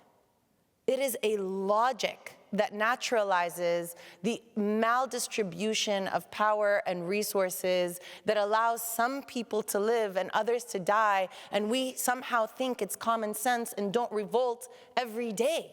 1 out of every 3 black men and boys in the United States is in prison, is incarcerated, in conditions like in Alabama. If you haven't seen it, see the Alabama solution, where media are not allowed, where guards are, abusing and killing the inmates every day, where food is withheld, where nobody can see them, and where the world thinks they did something to deserve it. That is what racism does. It is a logic of power that naturalizes violence. And so that obviously is at play when we think of Palestinians. It's just naturalizing our suffering. The people expect our babies to die. And so it's so important to be able to name it, to describe it, to distinguish and to distill its elements, as Dania has done in this APR report, this monumental report that I hope you all have a chance to read and learn from her, but that our other sisters have done, like Lara Sheehy, who was here recently, who lost her own job doing this work, when she identifies for us that so much of this racism against Palestinians is the assumption that Arabs in general, not just Palestinians, are anti-Semitic. The assumption that we're violent. The assumption that we can't enter modernity because of our religiosity, right? And other sisters like Nadine and Naber, who in preparation for the Durban Conference Against Racism in 2001, and this is a really important history, wrote about the forgotten ism, right? And she was referring, she and others, a feminist analysis of Zionism, of all the ways that Palestinians have to show up in a room and do exactly what Halal Aliyan said we do, which is audition for our humanity. When you have to step in and explain to somebody why you're human and you deserve to live, how is that not racist? And so, we have a lot to learn from our, black kin, but from our kin all over the world, frankly, for our indigenous kin, from all our kin who struggled against colonialism, because there is no form of colonialism that isn't racist. This is a form of racial dispossession. This is a looting of our lands, of our bodies, of our resources. And in order to take it, it's based on the imagined superiority of another racial group and the imagined inferiority of us. And that racial dispossession is what we have all in common. And, we fight, in the ways that all of us are fighting. Obviously, we fight in protest, we fight in anger, we fight in ingenuity, we fight in literature, we fight in film. But honestly, one of the most important ways of our fight is we fight in our love for one another without regard to our adversary. They can go swim in a toilet. We love one another. We love one another. We love ourselves. You cannot meet a Palestinian child who is not proud, which is a miracle in a world that has told them that you should die. And they know that they are brilliant, that they are loved, that they are deserving, that their heritage is rich, that their fathers are the most kind. And that, I think, is the thing that we teach one another when we focus on ourselves.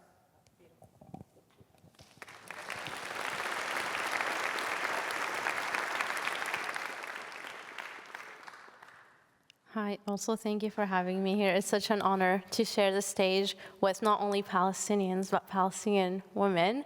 And I was going to respond to that, but then you covered it. You covered it. You had it all. So, all good. I'm gonna take it to a different direction, I think. I have a plan, yes.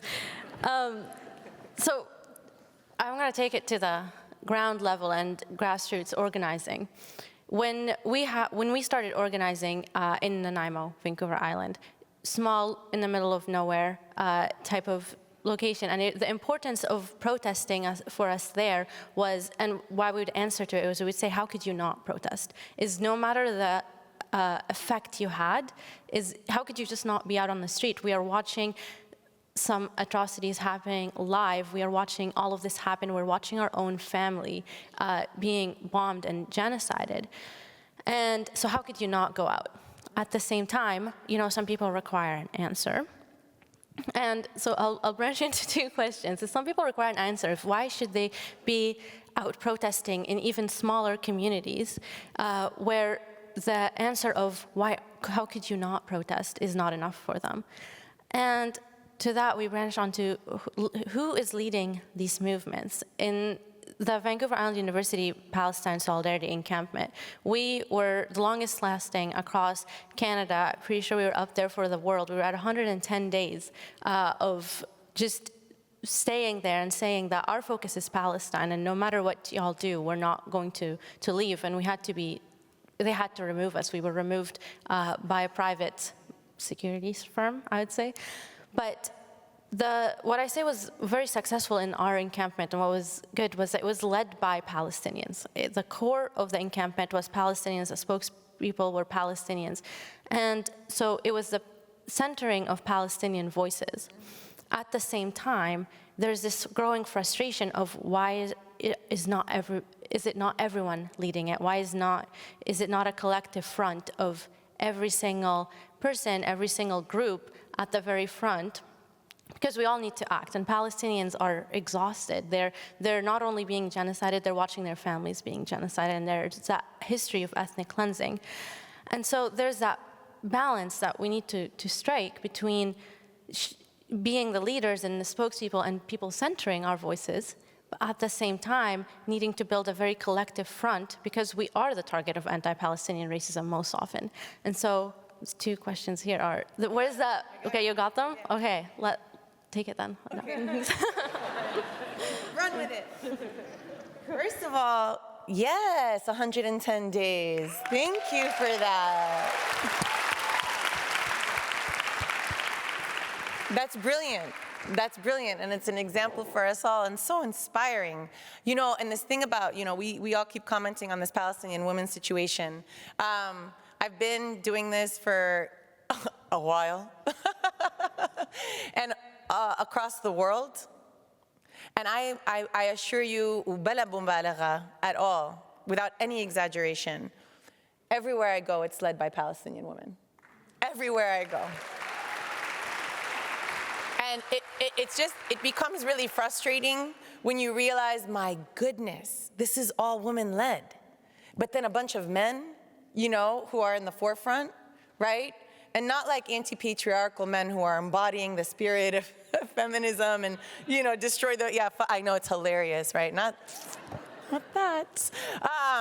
And so, there's something to be said here. Like, there's a moment for us too, when we get to lead from behind and from the front. And that we prepare for. So I heard your two questions about when people say, how could you not protest in small communities? And the second question about the balance between Palestinian representation and, this virtue of coalitional politics. So in the first one, I'm gonna make that real short. If we don't protest, we basically are acquiescing. And oftentimes, we somehow relate to protest in a very capitalist logic. Like, if I put in this many hours, I expect this much outcome, all right? That's not how this works. That's not how energy works. That's not how planting seeds work. That's not how generational change works, right? We do not put in what we expect to get out. We put in because we need to nurture this land. We need to make the land fertile for others to be able to grow what they need on top of it and in it. We need to make sure that other people can reap from it the fruits that might not harvest until much later. We need to do it for our own spirits and souls. It's a life-saving activity. What is the purpose of having a body and a job and a shelter if our souls are gone? Mm-hmm. That's why. That's why.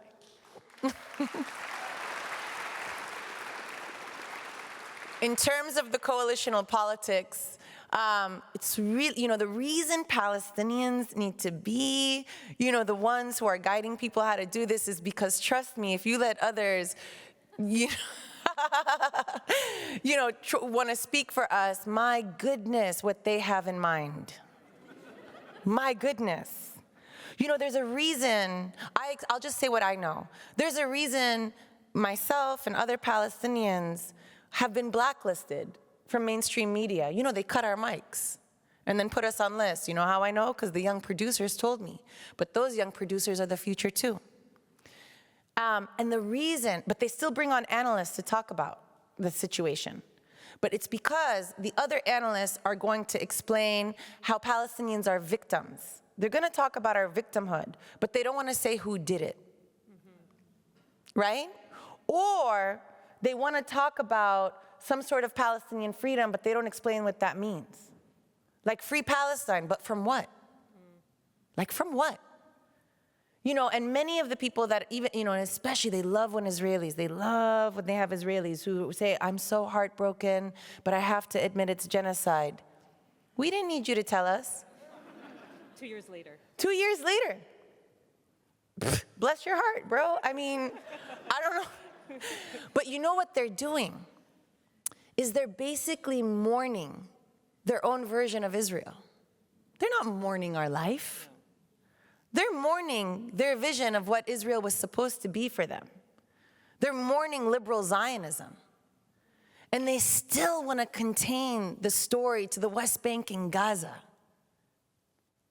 And the whole point here, it's not, obviously the land needs to be liberated. Every single inch of the land needs to be liberated.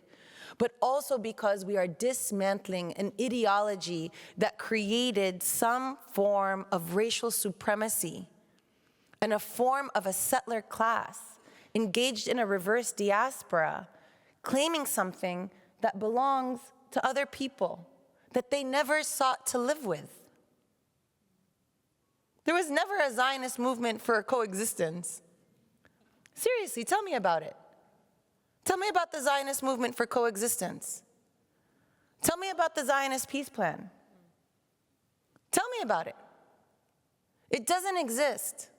And yet nobody is holding that to account. Nobody is holding that exclusionary supremacist logic to account. And so that's why I feel like Palestinians have to be there. Because we can't make that mistake. The balance. Look, the balance is this. Sometimes I think, and I'm going to say this as someone who was born and raised in the United States, occupied land. But I'm going to say this, where I identify as a settler, and I'm basically adjacent to whiteness. I'm eligible for whiteness. In the United States, I can claim whiteness. I can do it. I can move through it. I can disavow my people. I can be accepted. My God, Bobby Jindal, okay? Oh, you don't know who he is? Indians in the United States, there's a lot, have aspired to whiteness and can achieve it, right? Anyway, I digress. The reason I say that, and the reason I start from there, is to say that, yes, Palestine might be the epicenter of this global struggle, but we are not the center of the world. And we are co-strugglers with everyone else who is also struggling for their liberation. And so the reason that we can't do it on our own is because it's not just our struggle. And that means that we're caring for one another. And during the first height, for example, of Black Palestine Solidarity, it was in 2014 in the Gaza-Ferguson moment, we were side by side because it was the occupation of Ferguson and it was the 51-day onslaught of Gaza. But in the second height of Black uprising after the, extrajudicial assassination of George Floyd, Palestinians stepped back and they stood in allyship. Ethical solidarity meant we had to step to the side and show up. That was it. We couldn't take up space. And so there are just moments, for me, that's how I answer this question. Because we have to. Because we have to, that's it.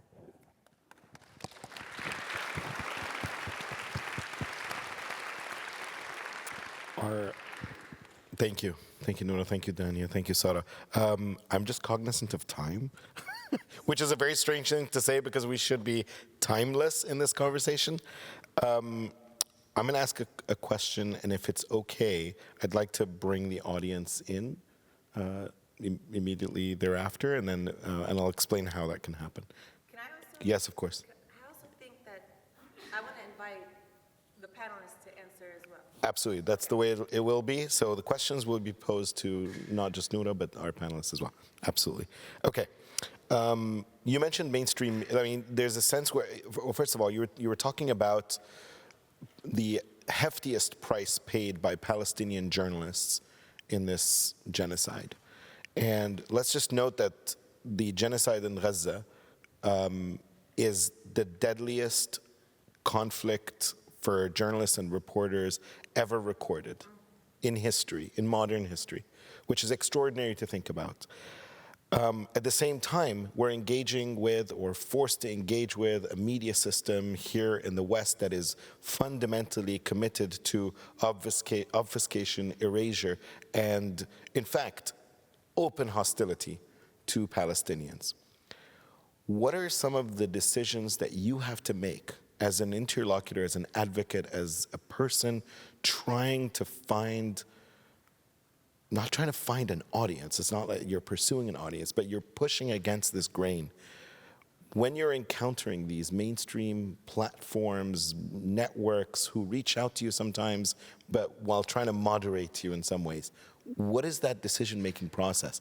Yes, no, maybe. What is the litmus test? Like, how do you think about this? Oh my God, that's a whole essay. I'll give you some stories. Short stories? Yeah. I'm not good at the short answer. Okay, one long one. One long story. Okay. Here, let me do short answer and then one story, okay? So the short answer is this.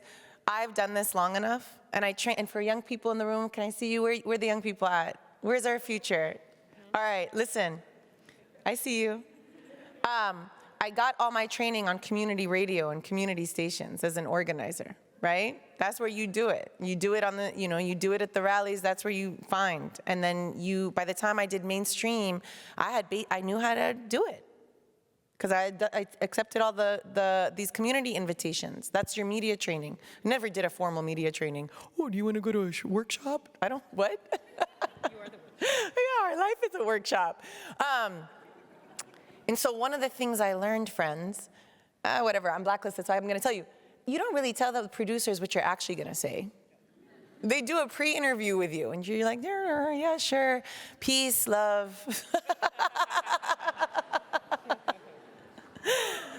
And then you go on and you say what you need to say, right? And so that's one of the ways I did it. Now, obviously, this is very emotional, and so I couldn't hold my tongue a lot. Sometimes I didn't hold my tongue. I remember I got a call from a BBC producer who was very sympathetic, she was an ally, but wanted me to go on to the news program and explain to the audience why not all Palestinians are members of Hamas. And I lost it. I was just like, that is the most racist question you can ask me.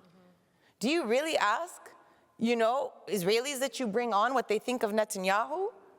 Or do you think that the ones that support Netanyahu deserve to be assassinated in their homes with 2-ton bombs, right? Or Americans, if they supported the invasion, Iraqi invasion, if they voted for Bush? What are you talking about? Okay, she didn't have me on. That one. But I think that's one of the ways to do it. The other way to do it, is I'm committed to movement. I do not think I'm my own person. I am part of a community. And when my community said boycott the New York Times, I signed that pledge. And I boycotted the New York Times. Because none of us are saviors. And we're not going to do it alone. So that's the second thing to do. The third rule that I have is I will not debate. How to say this? I will not go on to programs to debate somebody who has not done their homework like I have. All right? I have done a lot of work. I'm not going to get onto a program and debate some propagandist who's a clown, right? And make them look legitimate, right? Just for ratings. So you haven't seen me on some programs because I'm not doing this for ratings, right? If you don't bring somebody worthy of this conversation where we can pull out the receipts, we're not doing this. And they don't. and they don't. So those are kind of my 3 rules. I'll save the long story for later. Let's move on. Okay. Thank you, Noura. Okay, so folks, the QR code is on the screen. Please scan it and feel free to type your questions. Do so swiftly so we can get as many questions as we can. Yeah, not mine. My shoes are definitely not game. No, what are those, Doc Martens, but like swankier? You know, they're swanky Martens. Okay, so questions are starting to come in. Okay, this is a question about student movements.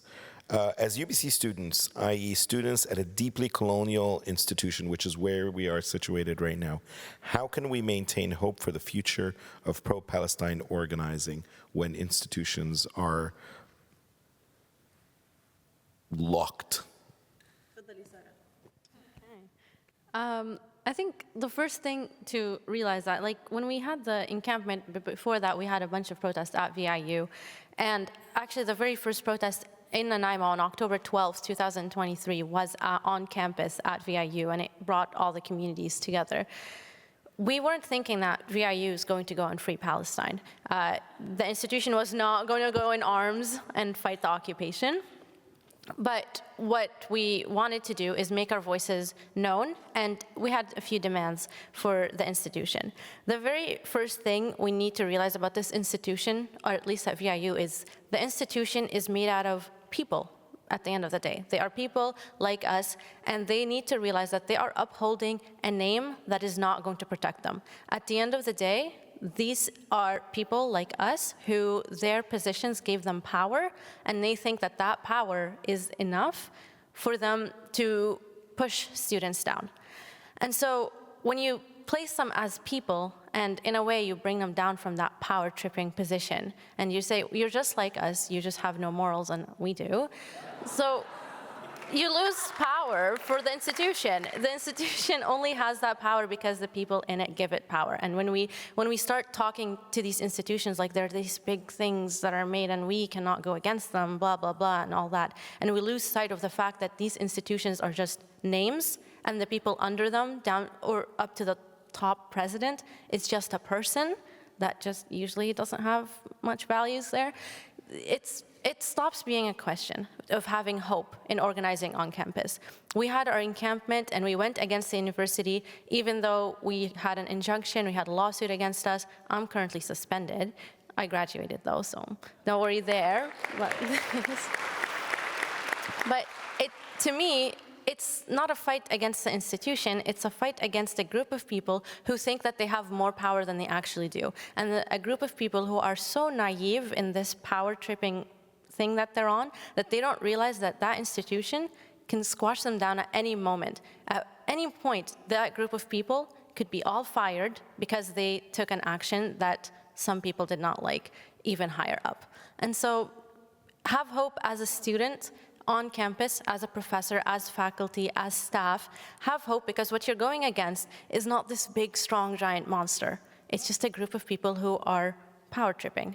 And you can power trip, but with morals, and you'll end up winning at the end. Did you want to speak it? Okay. Thank you so much, Sara. That was magnificent. I'm gonna take that quote. Power trip with morals. I'm like, okay. This is a question about lawfare and where we're at. So if the US has a veto at the UN Security Council, how can the rule of law, quote unquote, or in finger quotes, as it's currently set up, possibly be used to hold any of those colonial powers accountable? What is the way forward here?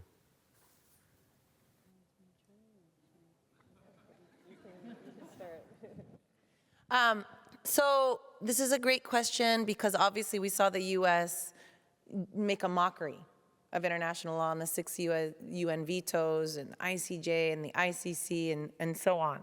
And so the question is, how can we hope for accountability? First of all, I want to tell folks, I just want to remind folks again that the US does this for its allies, but so do other veto, the 5 permanent members do it for their allies, right?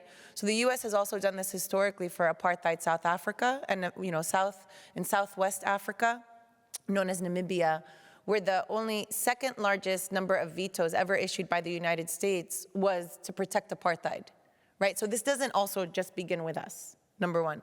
Number two, just think about the initiatives that attempted to take place in order to hold the Syrian regime to account, right? Regardless of, how we describe what it was in an illegitimate, it was in a proxy war, it was regional, it was for its sovereignty. It also engaged in atrocities, right? And those atrocities were never held to account at the UN Security Council because of Russia and China, right? And so, right now, thinking the same about Iran, the US is, all of these powers are never going to hold themselves or their allies to account. And so there's a way in which we can see that and basically say, well, it doesn't work, guess we're done with that. But the truth is that that's not really actually even where it is. It's much deeper. The US is influencing other states on how to behave because of its influence as an imperial power. The fact that it can place businesses on sanctions list and judges on the ICC judges, the fact that it, the pegging of the oil, the pegging of our international monetary system it's the petrodollar, right? There's a tremendous amount of power here that even if we were to put the UN Security Council aside, we still have a structure of oppression. Think about it. In 2016, UN Security Council 2334 that condemned the settlements as illegal. The US withheld its veto. It abstained. Are the settlements still there? Right? So I just want us to imagine beyond these systems, because there is a way where we are going to be so disappointed where we think that's the target. Right? If we reform the UN Security Council, if we get the ICC to work, if the ICJ works, we are going to be so disappointed, which is why people have been really disappointed, right? And to expand our imagination to understand that this is a multi-layered, battle that's happening. So the way that I've thought, for example, of the ICJ decision on genocide is that it gave us a tool to advocate in our own, either localities or countries to impose sanctions. The ICJ has no power. There is no international police. But they gave us a tool to be able to shame those without morals, right? And so really to think about so much of what's going to happen and the work that does happen is the work of people. Like Belgium right now is at the forefront in terms of canceling its contracts, but that's because of what people have been doing.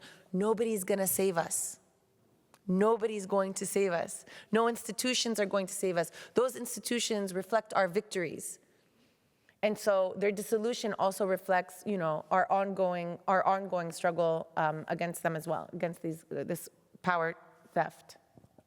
Thank you, Noura. If we were to bring this closer to home, where for those community members, activists, and folks who are trying to take a stand, you've sort of mentioned the impact of some of these proceedings, rulings on local communities, but what about, for example, like APR, and the extent to which APR could be utilized to ground ourselves in some movement or mission to hold those accountable, at least in these small, semi-microscopic, ecosystems that we happen to be in? Is that a question? It is a question. It's for you. When we produced the APR framework, it came out of a scandal at the University of Toronto where they dehired a professor who had applied at the International Human Rights Program because of her very mainstream and non-radical approach to Israel-Palestine and her scholarship. And we had seen this pattern in our work in the ACLA time and time again.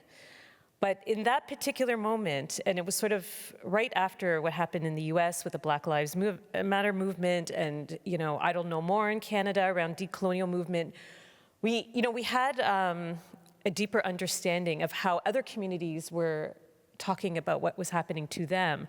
And as Palestinians, And I think this goes to the last question. We keep thinking, we just saw ourselves as an international law question, right? And then we had people who had no international law experience trying to justify their existence and the fact that they are not anti-Semitic because, by arguing the Fourth Geneva Convention. And no one cared about the Fourth Geneva Convention. So in that particular moment, it's sort of like the penny dropped, and we named it as anti-Palestinian racism in our advocacy work. And it was because instead of trying to do what we did with Professor Michael Link when he was attacked, when he was named UN Special Rapporteur, all the professors went and dissected his scholarship to show it's not anti-Semitic, and it was like literally a breakdown. Instead of doing that with Dr. Azarova, we just named it. Because why is it time and time again does this happen to people who are working on Palestine or advocating on Palestine? So the framework itself was meant to be two things. It was really written for our community. So as Palestinians and allies, we could see ourselves reflected, our experience named and reflected to validate our feelings of guilt and shame for speaking out on Palestine and address the deep, deep gaslighting that we have experienced. It was a document of protection for us and validation for us of what we were experiencing. And the hope was, once we understand how the system attacks us, when we do experience APR, it won't cut so deep. The racial trauma won't cut so deep, and we will be better empowered advocates. The other piece with APR was, to understand what is happening to us here is directly connected to what's happening in Palestine. Palestine is experiencing the most extreme and violent form of APR. But why are we experiencing here? What we experience here is to protect what is happening over there so that, apartheid, genocide, illegal occupation can continue in its most violent form. But the repression we experience here looks different, but it's to maintain the oppression that's happening there. So, we wanted to make a direct connection between our experiences here with those in Palestine. And then the other piece is, this is not a DEI exercise. DEI is, if people have heard me speak, it undermines anti-racism work. It's meant to uphold the status quo.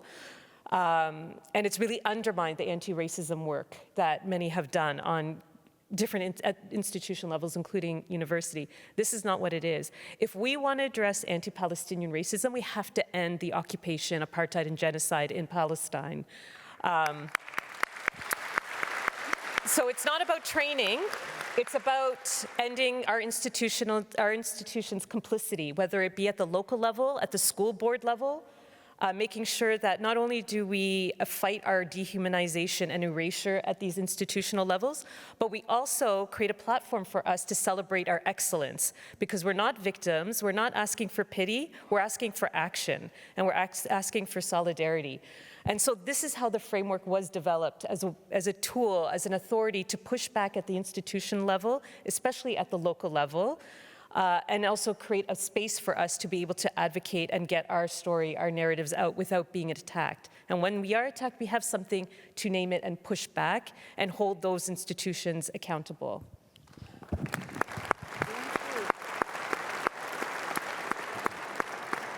Thank you so much. Thank you. Okay, so this is going to be the last question. It's directed to all three of you, okay? For folks who are here, what is one concrete thing that people can do to try and bring to this world, this space, environment, circumstance that we need to imagine a new future?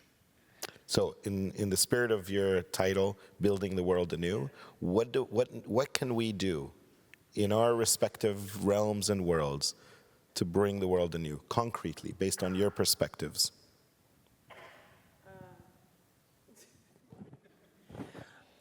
I'm going to answer this question generically because I don't know you all. So I can't really tell you in specific what you should do. What do you do? What do I do? Not that we have to follow in your footsteps. No, let me answer this question generically, actually. Well, one of the things I do, and I'll be honest about this. One of the things I do is I actually do things that make me happy. Because when I do things that make me happy, I can keep showing up and do this work with a full heart. I can have patience to be in rooms to deal with folks that are really toxic, and with meetings that last too long, and with frustrations, and with backbiting, because that's what movement is too. And so that is one thing that I really do. I make sure that I nurture myself so that I am not at the bottom of my tank and unable to show up and be generous. And so that's what I do personally. What I think folks are gonna do, I'm just gonna reiterate the thing. One, don't surrender. Surrender is not an option. Surrender is not an option. So however you're gonna sustain yourself, do it. If that's prayer, if that's dance, if that's music, if that's loving children, one another, whatever it is, surrender is not an option. And then the other thing, you know, in addition to the surrender, is how you build.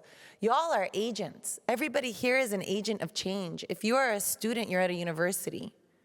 If you are a worshiper, you have a place of worship, right? If you have a job, you might be part of a union. Right? If you're a teacher, you have a classroom. Wherever you are, if you're a consumer, you have a choice of where to shop, right? You are an agent of change. So begin by identifying where is your agency at its height, and where can you be the most agentic? And from there, what is the thing that you can do that is the apex of that agency? And do not judge yourself for it not being enough, because nothing we do is enough. Nothing any of us does is enough. It's only in our collective work that we're actually going to achieve liberation. So have faith in that.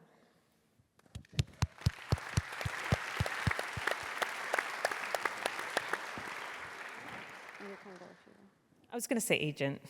Say it. I mean, maybe I'll give a story to that. You know, years and years ago, we hosted a fundraiser for Gaza, one of the previous attacks, after the previous attacks.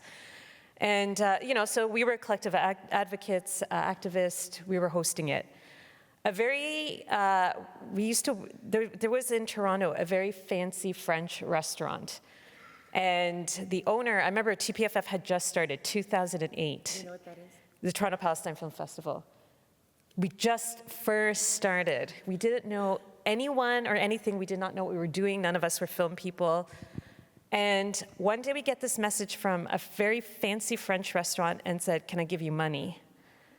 And we were like, oh my God, this is like an operation. This is like, this is like some trap. And we started Googling, why does a French man who owns a fancy French restaurant want to give us money? We could not believe in our minds it could be anything. It could be solidarity or support. Because in 2008 in Toronto, you didn't even say the word Palestine in public. This is why we started the festival. And we just searched and searched and searched, and we couldn't find anything wrong with this person. So we decided to call him, and it turned out, no, like his son had done activism in Palestine, he was a big supporter, and he wanted to put us on his website. Like, it was just so mind-blowing. But he gave us this money, and it really, I have to tell you, it bolstered us. It like, oh, you know, like someone who's not Palestinian likes us, you know? You know, it was such a boost in confidence. And after that, he would host these fundraisers at his fancy French restaurant that would allow us to bring in people to help fundraise. One day, we were, you know, the guy who delivers the fancy French wine to the fancy French restaurant walks in, and he's like, "What's the fundraiser? What's the event?" And the guy tells him it's a fundraiser for Gaza. He's like, "I'm donating the wine." Now, this guy's not an activist, but that was the one thing he could do. It was so simple, but I always remember this story. Like this guy, sorry, it's, you know, not the most halal story, but this one guy at the Islamic conference, you know, it's like, donate wine to the Muslim cause. That's the one thing you can do. But, you know, the guy's not an activist. It's not a protest. He probably would never go to a protest, but that case of wine really helped us out. But, you know, it's just that change you can do in your space. And I, like, throughout the years of, like, you know, TPFF is in our 19th year, we have so many of these little stories where people just showed up with what they got. you know, fancy PR company, hey, I want to help you out. I'll do your PR for free. So you can contribute. If you don't know what to do, you can contribute to somebody else's work.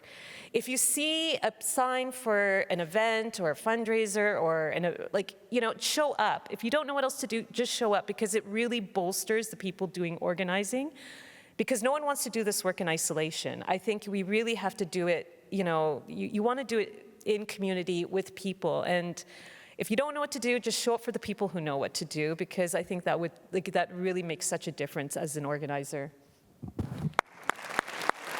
Thank you. I'll comment on 2008 being that, because it's so interesting. Were you born in 2008? Is that what you're No. No. No. Not born in 2008, but I was there in Gaza when that escalation was happening. And so it's so interesting to see that that was one of the first years that I was aware of what's happening.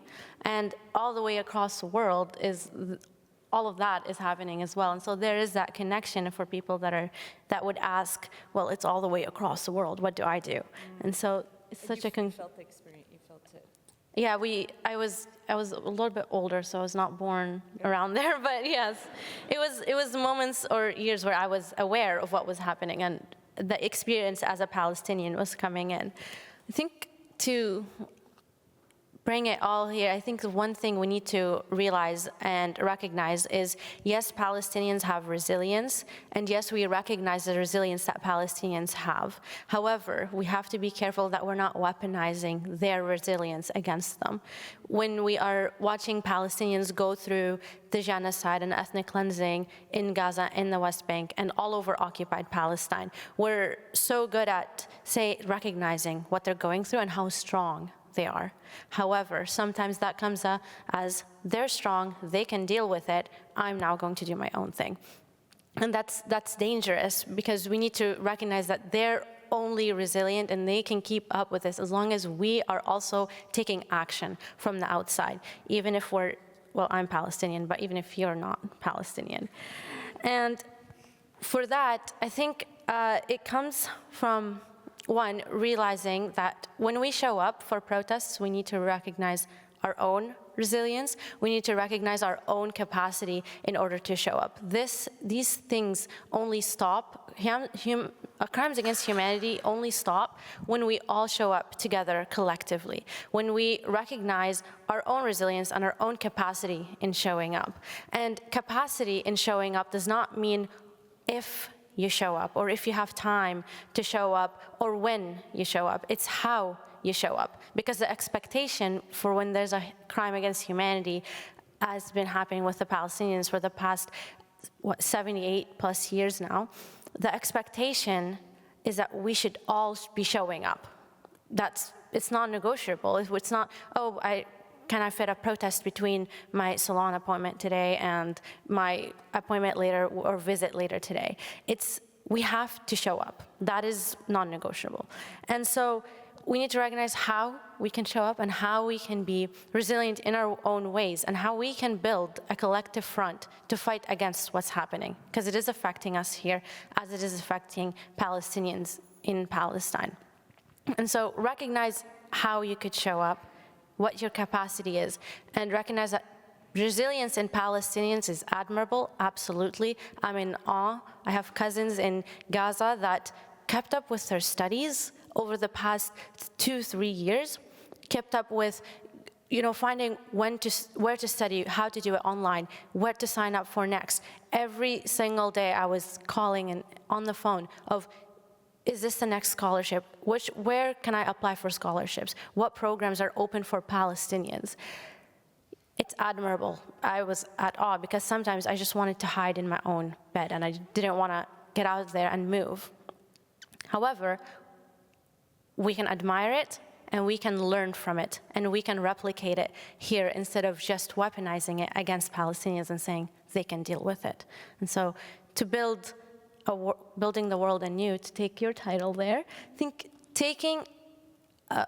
replicating the resilience that we admire here and making sure that we are still showing up would be one of the #1 steps. one of the first steps. There we go.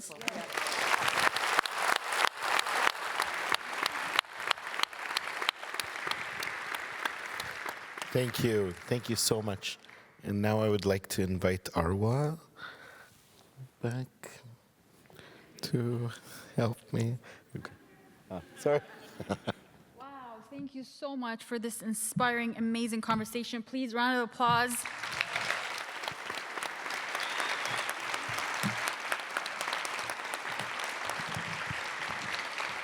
To conclude our amazing evening, I would like to thank everyone that made this possible. So please, as I thank them, keep the applause coming.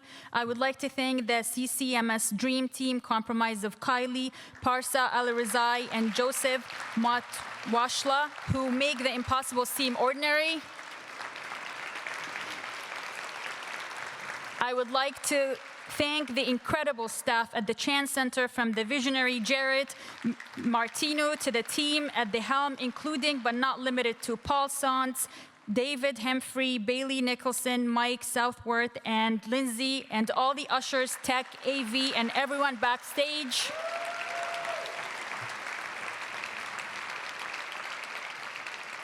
I would like to thank all the extraordinary sponsors of this event listed here, or what were listed here on this screen, both academic and community. Please, a round of applause.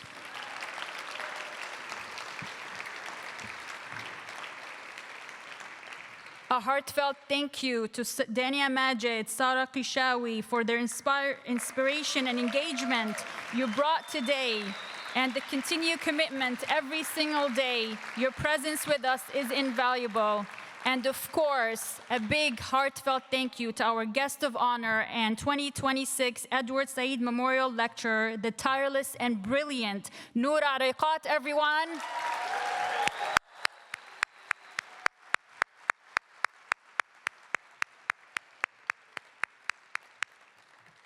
And last but not least, I would like to thank Professor Adel Iskandar for his tireless work to make this happen. Woo!